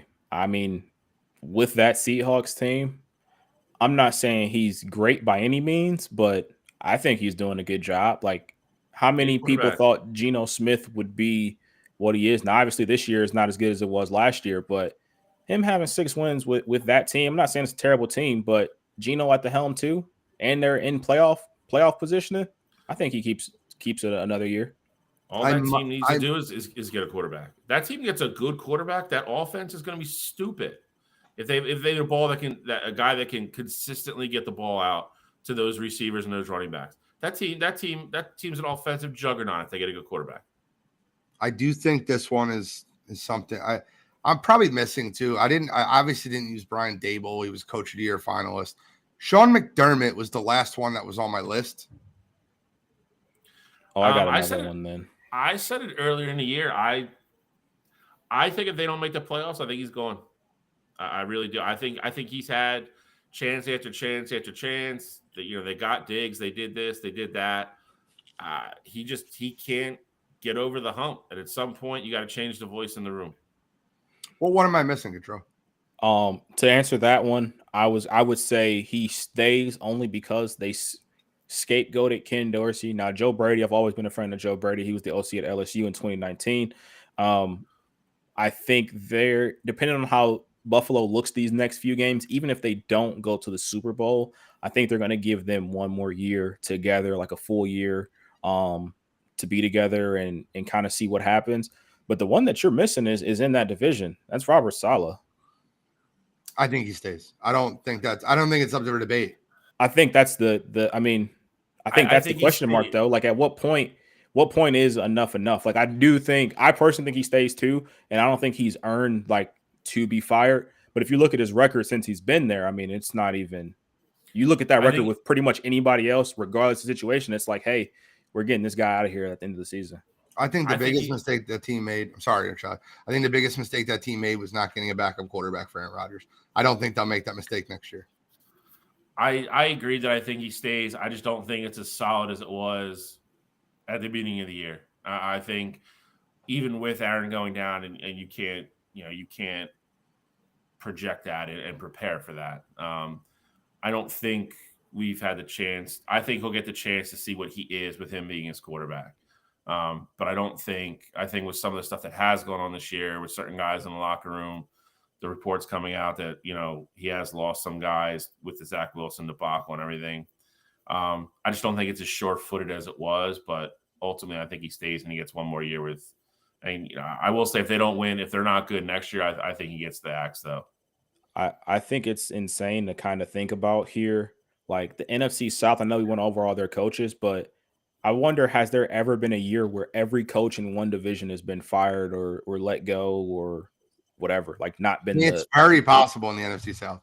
Yep, it is. I think the GM wants to go a different direction with Atlanta. I don't think it's it's that far fetched. Even if they win the division, they're going one and done. I mean, they're not beating anybody in the playoffs. That's my point. I think they end up losing in the playoffs. I think Arthur Smith is. I think Arthur Smith's the worst coach in that division. Yeah, I mean, because I would like even with Frank, I would say Arthur. Yeah, because I like Todd Bowles. I don't think you can even really see what he is yet. I mean Baker's done okay, but I mean with the people they have there, same thing. Until you get a quarterback there, I mean you really don't know what that team is. All right, well, let's get into some previews, some games. We have 3 big games this week. We're going to preview, then we'll get into pick 'em. And we got some in-season tournament action, and we'll touch on the MLB winter meetings. It'll be the first of many Major League Baseball conversations. And look out for a new show coming shortly, 1st to 3rd. It's coming to Wire2Wire Sports Network shortly. But let's talk about the Baltimore Ravens. Are they the best team in the AFC? They're playing the Los Angeles Rams this week, who are surging.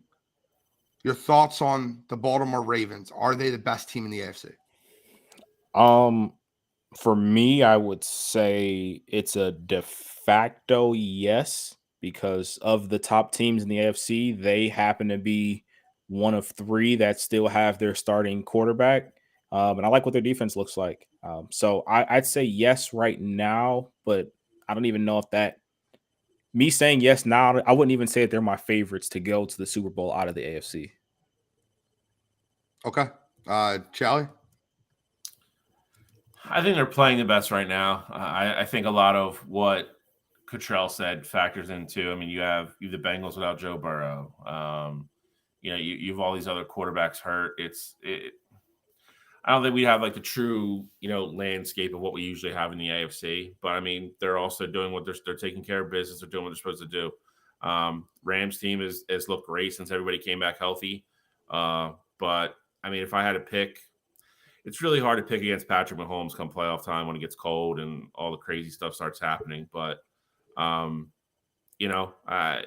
if you're going based upon how teams are playing right now, I don't think anybody is playing better than Baltimore in the AFC right now. They're the best team in the AFC. And it's not even to do with Lamar Jackson. Lamar Jackson's playing great, but the reason that they're the best team in the AFC is their defense has significantly gotten better. And the 2 players that you can most blame for that significant jump on the defensive side of the ball, Roquan Smith and Kyle Hamilton. I'm telling you right now, that's the best middle linebacker and the best safety in football. I move over Fred Warner, move over Justin Simmons. That's the best middle linebacker and safety in football. They've been real this year. Just maybe a wild thought, maybe a wild opinion, but I think the Ravens right now are the best team in the AFC. They play the Rams this week. Any chance you'd see the Rams upsetting the Ravens this week? I kind of kept this one brief because we have the other 3 games we got to break down, but I wanted to at least give the Ravens their purple roses. I see Baltimore winning, especially at home, but I think it's a good game. I don't know what the spread is, but 7. Yeah, I think it's closer than that. I think the Rams are playing really well. Stafford looks good. Obviously, having Cooper back. Kyron Williams has just been out of this world. Had a huge game last week, first game back from his ankle sprain. The defense is starting to kind of look like the old defense. So all those kids that got playing time a lot last year, and they've improved. They've taken steps forward this year. I think it's a really good football game. I guess I think Baltimore wins, but if I had to pick it, I would probably take the Rams in the points.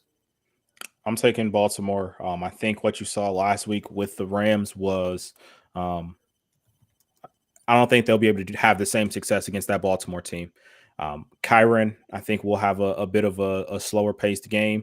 And then as far as the Ravens go, I think they're going to be able to score on that Rams defense. So I like Baltimore to win the football game, and I actually think Baltimore covers.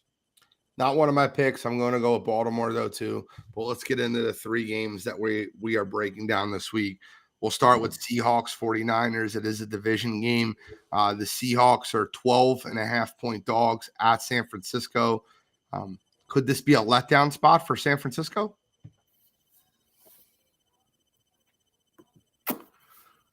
I don't think so. I mean, do they cover? Maybe not. Like, maybe they start slow. I think there's always, and me and you believe in it a lot, actually. Emotional letdown, stuff like that after big games. They just played them. They played them the week before the Eagles, I believe, beat them by a gazillion. Seattle, is coming off a tough loss. Played well offensively. I think they keep it a little bit closer, but I don't see them beating San Francisco. I like San Francisco in that game. Control? For me, I like San Francisco as well. I think it'll be a game where San Francisco is not. I don't think they come down from that emotional high that they're riding on. I like San Francisco to roll. I think they have a lot of success in the running game, and I just think that San Francisco is in a spot right now where they're going to try and reel off as many games as possible, knowing that the Cowboys face the Eagles later on in the day, and they might have a chance at being tied for the 1 seed. I think the Seahawks 100% cover this football game. To me, it's a no doubt about it for me. I think that you're going to see once again a team coming off of 10 days rest and a team that's traveling back across the country after 7. I love the Seahawks covered 12.5. I think it's a very close game. I think San Francisco wins the football game, but I think it's very, very close, and I love the Seahawks at 12. Next game on the docket, we have the Buffalo Bills coming off the bye week, coming off all the issues with Von Miller. They're going to head into Kansas City to take on the reeling Kansas City Chiefs. What do you like in this one? I think it's wild Von Miller is going to play in this game, if I'm being honest. But this is. I mean, I think this game has a bigger impact than I think maybe being in the year we thought it was going to. It's almost a must win for Buffalo to try to stay in the race and snag a wild card spot. And to your point, it's kind of a reeling Kansas City team at home, licking their wounds after, an embarrassing loss up in Green Bay to Jordan Love. I would say if Kansas City didn't lose last week, I think Buffalo, I would have liked Buffalo's chances coming off a bye going into Kansas City and maybe winning, especially, a full, almost 2 weeks for Joe Brady and Allen and everybody company to, get on the same page and, really dial in what they want to do at Kansas City for game plan wise. But now kind of, like I said, I don't see Mahomes losing at home. I don't, not now. So I think the spread's 1.5, something like that. Yep. It's damn near pick 'em. Won't be surprised either way. But I will, if I had to bet on it, I'll go Kansas City. I'm going Kansas City here as well. I think at the end of the day, it's tough picking against Patrick Mahomes and the Chiefs, week in and week out. These tough games we're starting to see the Chiefs not win these games this year. And that's not even like me being funny or just having that conversation that we've had last year. But the reality is that Travis Kelce looks like he's taking a step back, and the receiving core, there is no one there that Patrick can fully rely on. So that's why I have a little bit of uncertainty with this pick. But I think the Chiefs know at the end of the day, their ultimate goal is to get the 1 seed.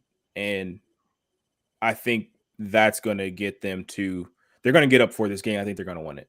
They're not getting the 1 seed. I don't think so either, but I'm just saying like that's their goal.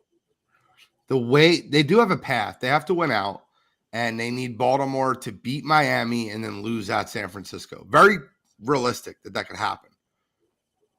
I'm picking the next 2 games. So I'll give you somewhat of a breakdown of the game, but I won't give you my pick because 2 of them are my picks.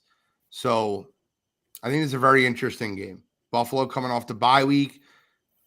Andy Reid off the emotional letdown. I am looking at this Chiefs team like, I've said this a couple weeks ago. Godfrey said it first. I give him credit. This Chiefs team looks like an Andy Reid team I've seen before. 2002, 2003, Thrash and Pinkston. He is undervaluing the wide receiver position again. It was one of his crutches that he had when he started, and it looks like it's rearing its ugly head again. That Chiefs wide receiving core is terrible.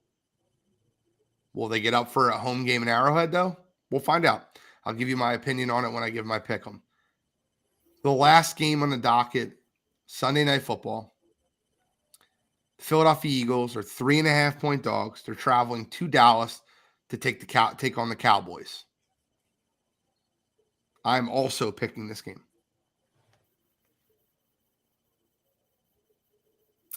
I'll go.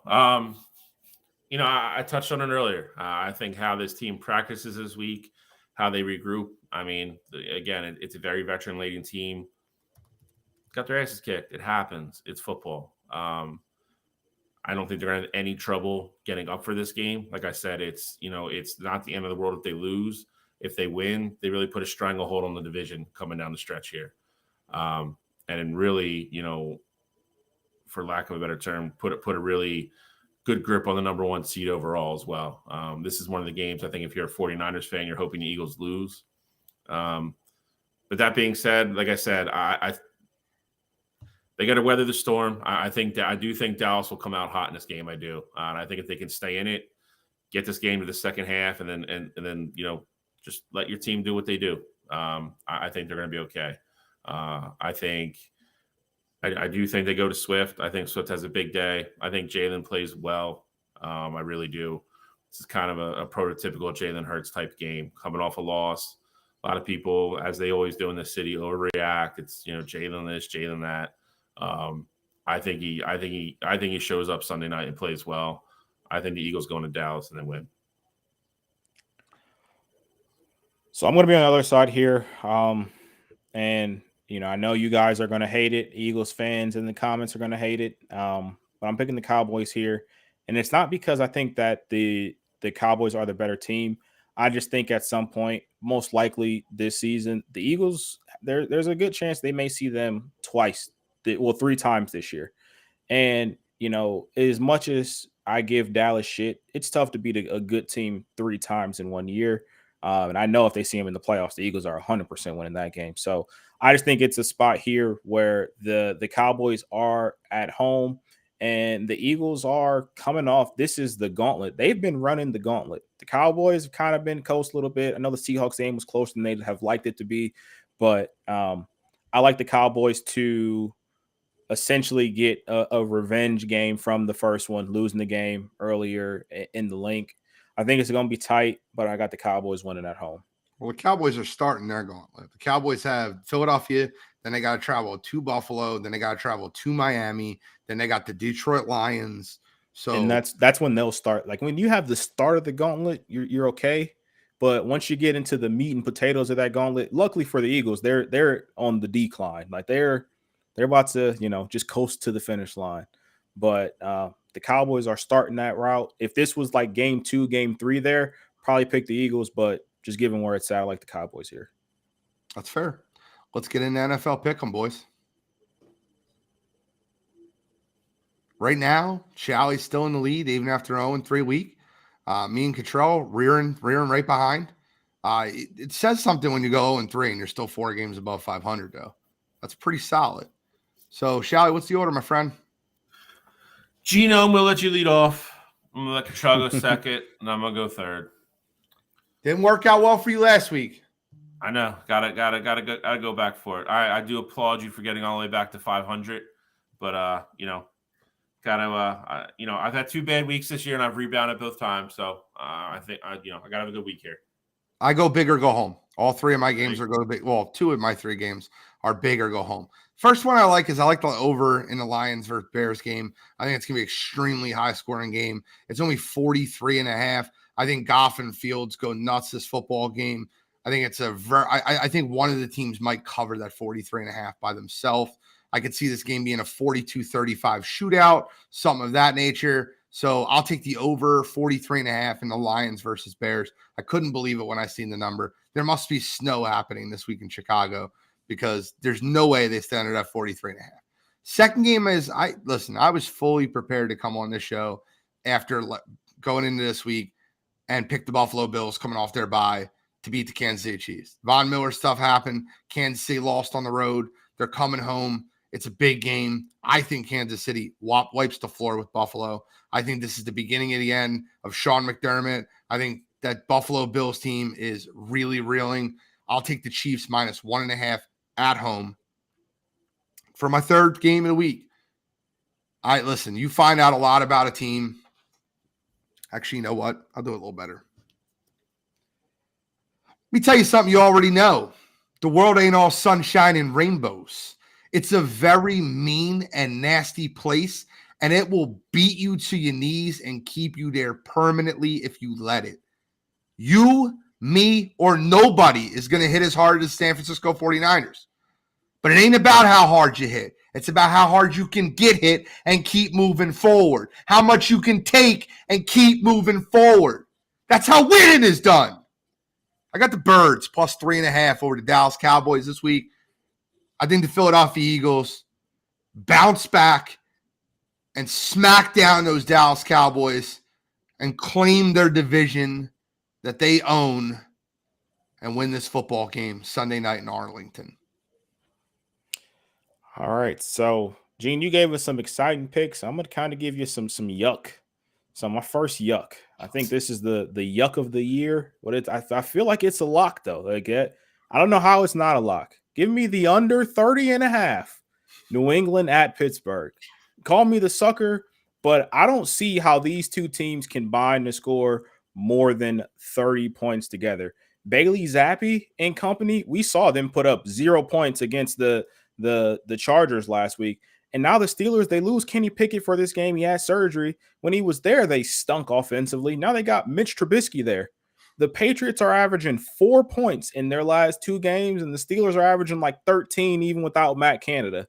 I don't know how this game can get over 30.5 points unless people are fumbling in the end zone and then others are just diving on top of it.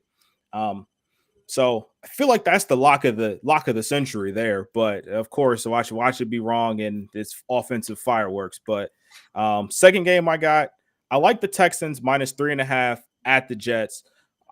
Again, this is a game. This New York Jets team, they don't know what they want to do at quarterback. They can't put points up on the board. CJ Stroud's playing really good football. I know the Jets have a good defense, but if you put up 17 points in that game, you probably cover the 3.5. And I think the Texans are more than capable of doing that. So I like the Texans on the road, take care of business there. Then the last game I like the Titans plus 13.5 at the Dolphins. I know the Dolphins play great at home, but I think the Titans game plan in this game is going to be to try to limit possessions. And especially with Jalen Phillips no longer being there. I know he's not on the middle. He's more on the edge. But I think Tennessee will be able to slow the game down, run the ball effectively against that Miami Dolphins team. And still going to lose the football game. But I like them to cover 13.5. Okay.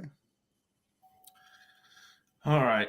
Well, I'll start off. I'm going to go against Cottrell right off the bat on one of these. I'm taking Miami minus 13.5 at home. Derrick Henry's a concussion protocol. Not sure if he's going to play. He's I not in the don't think. protocol. Well, he said he was, but anyway, I don't think it matters.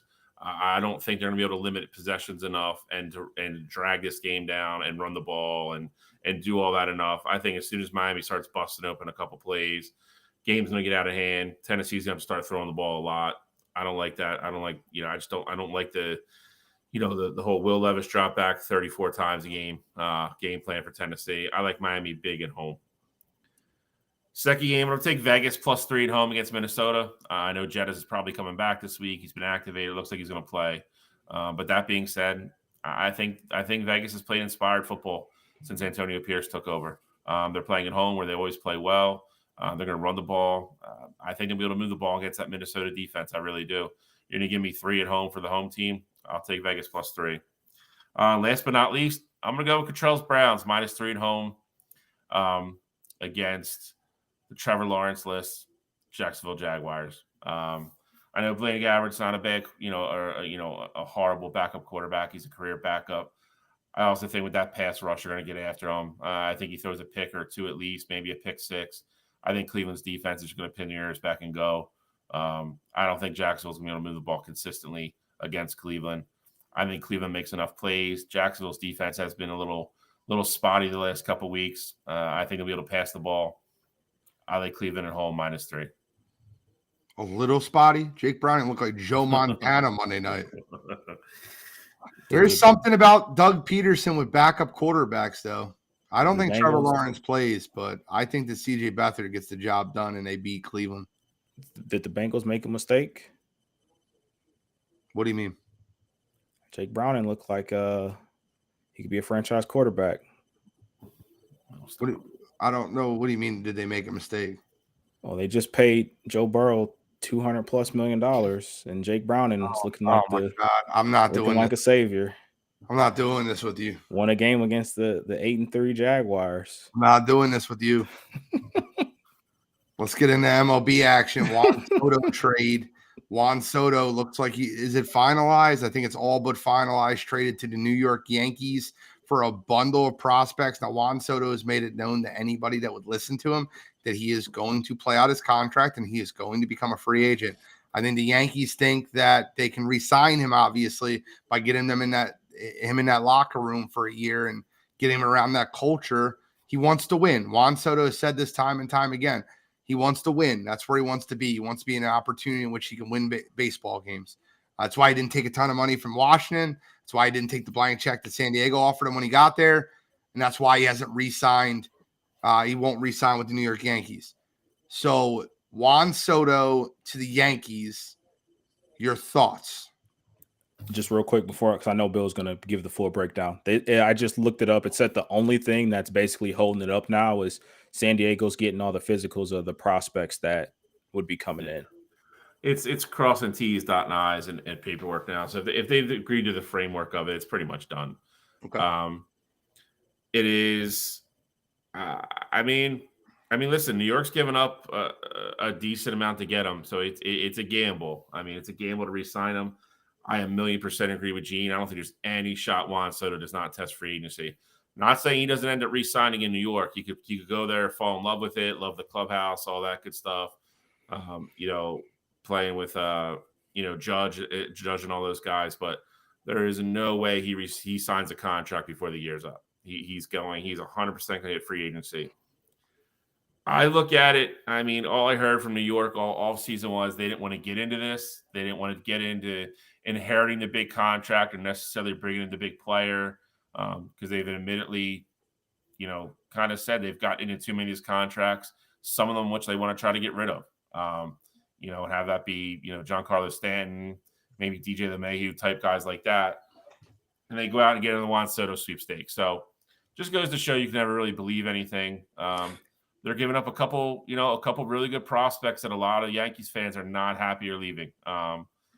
I think this is one of those trades where I think you can look at it from both sides and you legit think, both sides win. Because the Padres are going to be in the same situation if he stayed there all year. He wasn't going to re-sign there. Like Gene said, they offered him a blank check when they traded for him. He said no. So they probably weren't going to be able to afford him.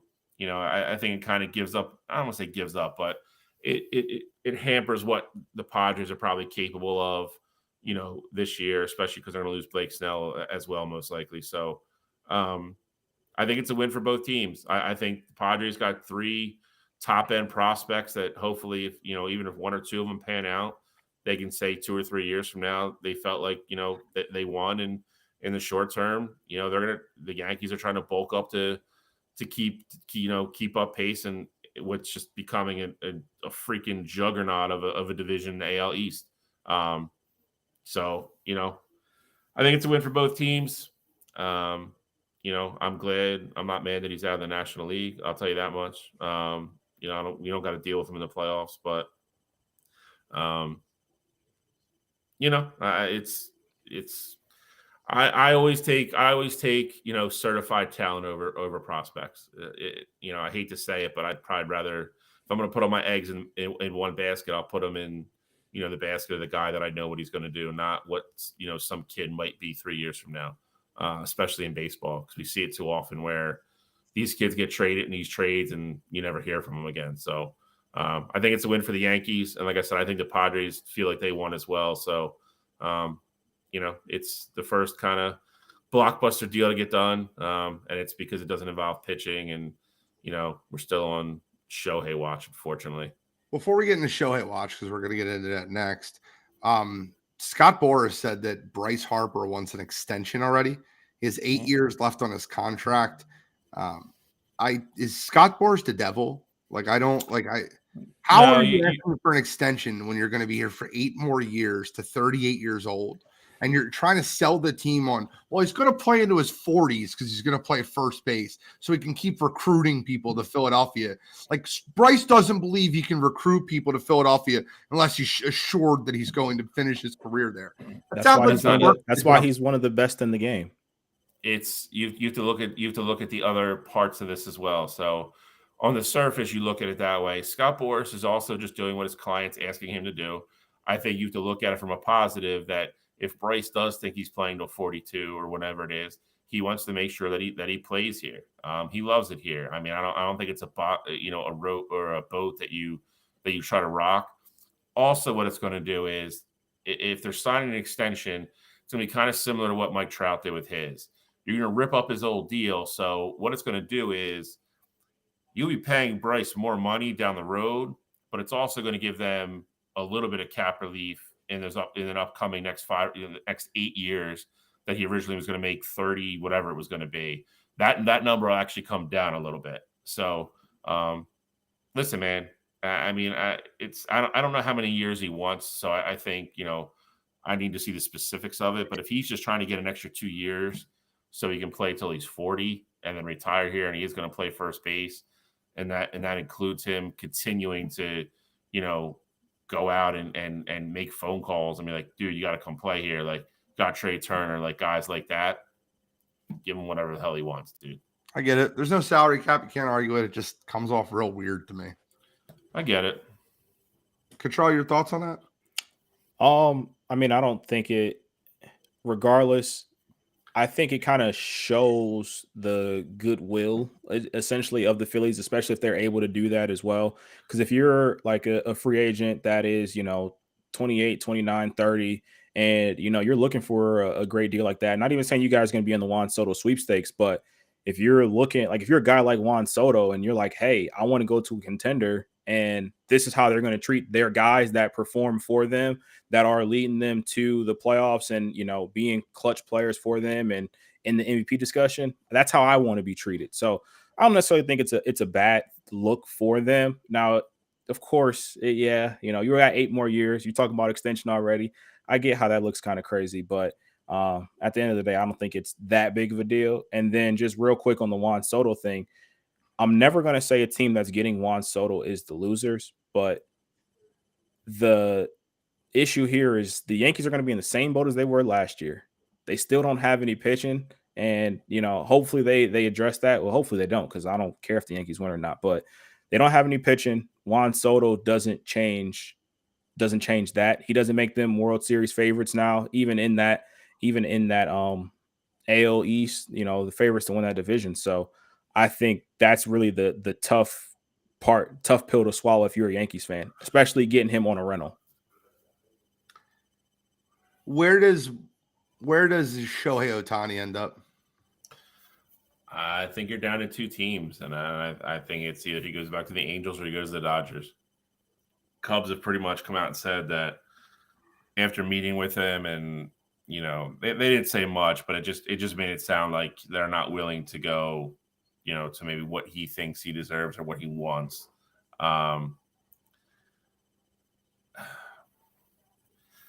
It's really, man. I mean, from everything I've read, he really values his privacy and his anonymity, and he's apparently he is like Roy Halladay type in his regiment and his routine, and he that's a big drawing point for him to stay in Anaheim, because he can do all that kind of with not being bothered.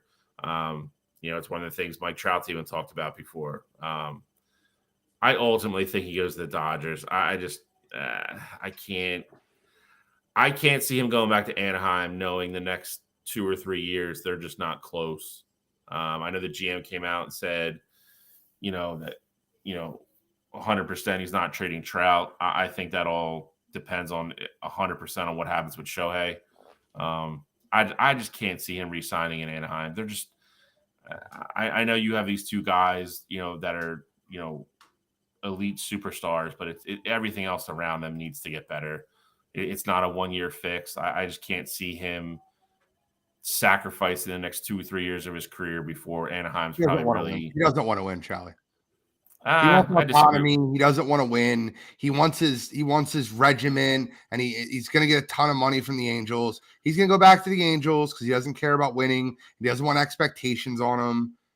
He's going to make a ton of money and not win. And that's exactly what he's going to do. See, that's why I don't know. I mean, I think he's going to make a ton of money no matter where he goes. But I do think he wants to win. And that's ultimately why I think he goes to the Dodgers. I think he's plug and play there. But it's at the end of the day, I mean, you can't. I mean, listen, we all said the same thing about Mike. He said he wanted to win, and then out of nowhere, we were all sitting there one day, and then breaking news, he signs a 10-year, $430 million contract. Ron Washington all but said that he's coming back. And literally, I'm telling you right now, he wants it because and he said one of the clear things that he wants is his autonomy, his privacy. Mm-hmm. And the first thing that Dave Roberts did is mention the conversations that they had, like an idiot. It's like so ridiculous. I think though the one thing that'll be interesting is because I think regardless wherever he goes, he's going to make a ton of money. Like I don't think there's any question there. I almost wonder though, does he sign a somewhat shorter term deal? Because he knows he's not pitching next year. He already said that. Does he go all in? Because I mean, if he comes back and pitching and he is as dominant as he was, he's then going to make even more money than what he's probably looking at right now. This is his guaranteed shot to get the 10-year deal worth $55 million a year. You could say that, and I don't disagree with you, but that's betting on yourself, and it's betting on yourself on a guy. I don't think his hitting is going to be affected, even though you saw it with Bryce this year at the beginning until he really got comfortable in the elbow, really got better. He has a history of elbow issues pitching. And a lot of guys come back and they're fine and they throw harder and everything else, but you do have other guys that, like we talked about 2 years ago, like Noah Syndergaard, dude through 99 his entire career. He didn't come back from it. Some guys do, some guys don't. And that's a big gamble, because if he doesn't, he's leaving $200+ million out on the table then, because he won't get it. And quickly, where does Yamamoto end up? I think he ends up as a New York Met. I'm really torn between the Mets and Boston. Boston's been, that's it. They're the two names. They're the two teams that have been deep discussions. Steve Cohen just flew out to meet him in Japan. I did see that. I think that's Cohen. Cohen wants to get him, obviously, because he's young and he wants to, kind of be the start of the rebuild of that rotation. And he's going to build him up as you're going to be the guy. Yep. Yeah. And Boston obviously wants to get him because they're in the same kind of boat. I mean, they got to rebuild their rotation. I hate to say it, but you're going on 3 years now of Boston not being relevant in that division. and you're kind of staring down the barrel of it happening again right now. And like we said, last year, Baltimore's not going anywhere anytime soon. The one thing that Boston has is he has his former teammate on their team, Yoshida, and that could be I think it's Boston or New York. I'm leaning the Mets, but that's why it's those two teams. I think he goes to New York. I'll play devil's advocate. I think he goes to Boston. I think it's interesting though. Like, I think it's interesting. You look at him though. He's kind of embracing the East Coast and the media. And I mean, if he goes to the Mets or Boston, I mean, it's going to be, nuts. And Shohei kind of eliminated everybody on the East Coast very quickly. Like, wanted to stay in the warm weather, wanted to stay, on that side. And then kind of, it's very interesting. Two different mindsets for two guys that play with each other and, know each other and, what they're going to be. But it's just goes to show you, man, not everything's for everybody. Agreed. Last thing I want to talk about tonight before we get into You Got to Be Kidding Me is the in-season tournament. I will say this. I was wrong. It's definitely drawing more interest than I expected it to. A lot of these teams are out there playing hard. A lot of these teams are out there. Man, Tyrese Halliburton the other night over Boston was incredible to watch. The Milwaukee Bucks over New York last night, I was locked in. The Lakers Suns, amazing game. Horrible call down the stretch, but amazing game. They stole that game from the Suns last night, though. That call is terrible. Yeah, nothing better for ratings than getting Braun on there somehow. Well, they're down to 4 teams now, semifinals. Out of the 4 teams left, who do you got winning it? So on the West side, I got the Lakers beating the Pelicans. On the East, I have the Bucks beating the Pacers, and then I got the Bucks taking care of business against the Lakers. I have the exact same thing. Nothing better than Giannis versus LeBron in the first in-season tournament finals. They're so happy that's the way it's good. But I will say this. I love watching this Pacers team play basketball. They're fun. Tyrese Halliburton just keeps taking step after step after step. Bennett Mathurin, Obi Toppin, Buddy Hield. I love watching the Pacers. Man, I'll tell you right now, I would trade the whole Sixers team for the whole Pacers team, and they would be a much more fun team to root for and build up. The funny part is that Tyrese Halliburton didn't have to get traded from Sacramento. Like, imagine if that guy was playing with De'Aaron Fox and but he wouldn't have Sabonis. Kings team. They wouldn't have Sabonis. They wouldn't. But still, I mean, just that backcourt, like playing with in that Kings system. I actually think Sabonis is a better fit for De'Aaron Fox and Sacramento. I actually think they're better because they have Sabonis. It was either counteract what Fox does with a big guy with a big that can pass and score, or load up on your guards and go from there. So I mean that's a decision they had to make. But I think I'm not overwhelmed by it. I mean, I think it's a little bit better than I thought it was going to be. I do like. I mean, some of the court stuff is really cool. That being said, some of the teams didn't take it seriously. Some did. Now, out of that, you get somebody like the Pacers who are like, okay, like we're probably not winning a title this year, but we'll go try to steal the in-season thing. They made it as a priority, and you get an exciting team, going against the Bucks team, which is cool. I'm not gonna get into the Lakers thing. I mean, they had no business winning that game last night. That was honestly one of the worst calls I've seen in a long time. But I don't know if they lose the game. I just don't think they like. I don't lose the game, but you probably at least go to overtime. You got to see who wins. Correct. I mean, I agree. To be devil's advocate here, no, bad call. It was a bad call. I'm saying the ref that called it could not see that the ball was loose. That's all I'm saying. Like, it wasn't like it's fine, but he you was can't in call on it. I get that. It's like when you're umping, you can't call something you don't see. You can't be like, oh, that ball was so clearly loose. But it was for sure. It was for sure. But I mean, again, you're gonna get Bron and Zion in the West, and again the Pelicans and really the Lakers for the same. They're probably not serious, title contenders, but you're gonna have a lot of big names in Vegas. I mean, it'll do well. I think it'll just be really curious to see how everybody looks at it. He steps back in the offseason this year and decides how they're going to approach it next year. Because you had a lot of teams that came out from the get-go and they were like, it's going to be what it's going to be. And then other teams were like, yeah, like we're doing our load management, putting it on the schedule. And if if it means they're sitting in one of those games, like, oh, well, it is what it is. So be curious to see if any teams change their mindset on it next year and maybe really becomes like a thing where it's like, all right, like every team wants to win it. Because then I think it could really take off and it could be fun. All right, well, let's move into You Got to Be Kidding Me. We're running up against it. Cottrell, you can get us started. Yeah, so mine this week is the NCAA yet again doing some shady shit they have no business doing. So Raekwon Battle is a player with West Virginia's basketball team, and he just transferred in from Montana State. This is his second transfer. So obviously the rule with the NCAA, you can't transfer more than once without having to sit out a season.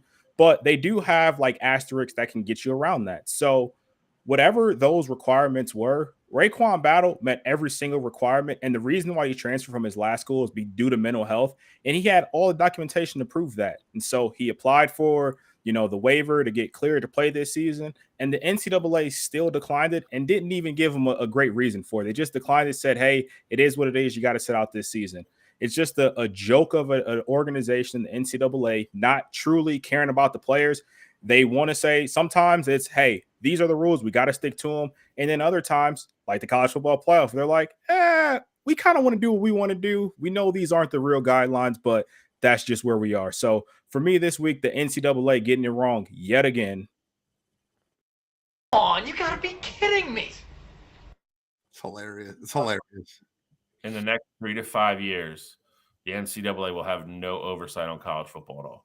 I'm telling you, at some point, all these colleges are going to get in a room and they're going to be like, don't need them. We'll keep all the money and we'll figure out how we're going to pay our kids and we'll do what we want to do. I'm telling you, it's going to happen. All right, Michelle, what's yours? I'm going to do a stupid one, but not stupid, but it's just petty for me. I'm going to go with Jamal Adams getting into it online with a freaking reporter and bringing the guy's wife into it. So Connor Hughes used to be a reporter, or still is an online reporter for the New York Jets, where obviously Jamal Adams used to play. He posted a clip of Jamal Adams getting beat in the Dallas game for the game-winning touchdown. Didn't tag him in it, didn't antagonize him or anything. Just said yikes. Somehow I got back to Jamal Adams. Jamal Adams went super petty and posted a picture of the guy's wife and said yikes. And then it kind of backfired because obviously I don't think he thought he was going to get the blowback that he was going to from not only players, but a lot of people, even saying, like, I don't see what the issue is. Like, she's not like, I don't know if Jamal Adams thought she was ugly or what he was going to prove or what he was going to do, but everybody's like, she's kind of like a pretty woman. Like, she has nothing to do with this. You're being petty for no reason. Dude, just grow up. You're a millionaire playing football. Who the hell cares, dude? Like, it's Twitter. Like, if you take anything that happens on Twitter seriously, like, you have issues. Like, this is Kevin Durant stuff, man. Like, just let it go. Just go play football. You're in the midst of a playoff race. Go worry about football. So for this week, Jamal Adams being. Come on, you got to be kidding me. Real quick, I'm giving mine to David Carr. David Carr went on a TV show and said that the Philadelphia Eagles should strongly consider making Marcus Mariota their QB1. Let me tell you something right now. Jalen Hurts is third in MVP odds right now. He was second last year. They had the best record in all of football. Are you guys out of your freaking mind? Get the mic out of that dude's face. Absolute moron. David Carr, you dope. You got hit too many times. Come on, you got to be kidding me. Dummy got hit too many times. We're going to wrap up, guys. Thank you for tuning in to Wire2Wire Sports Podcast.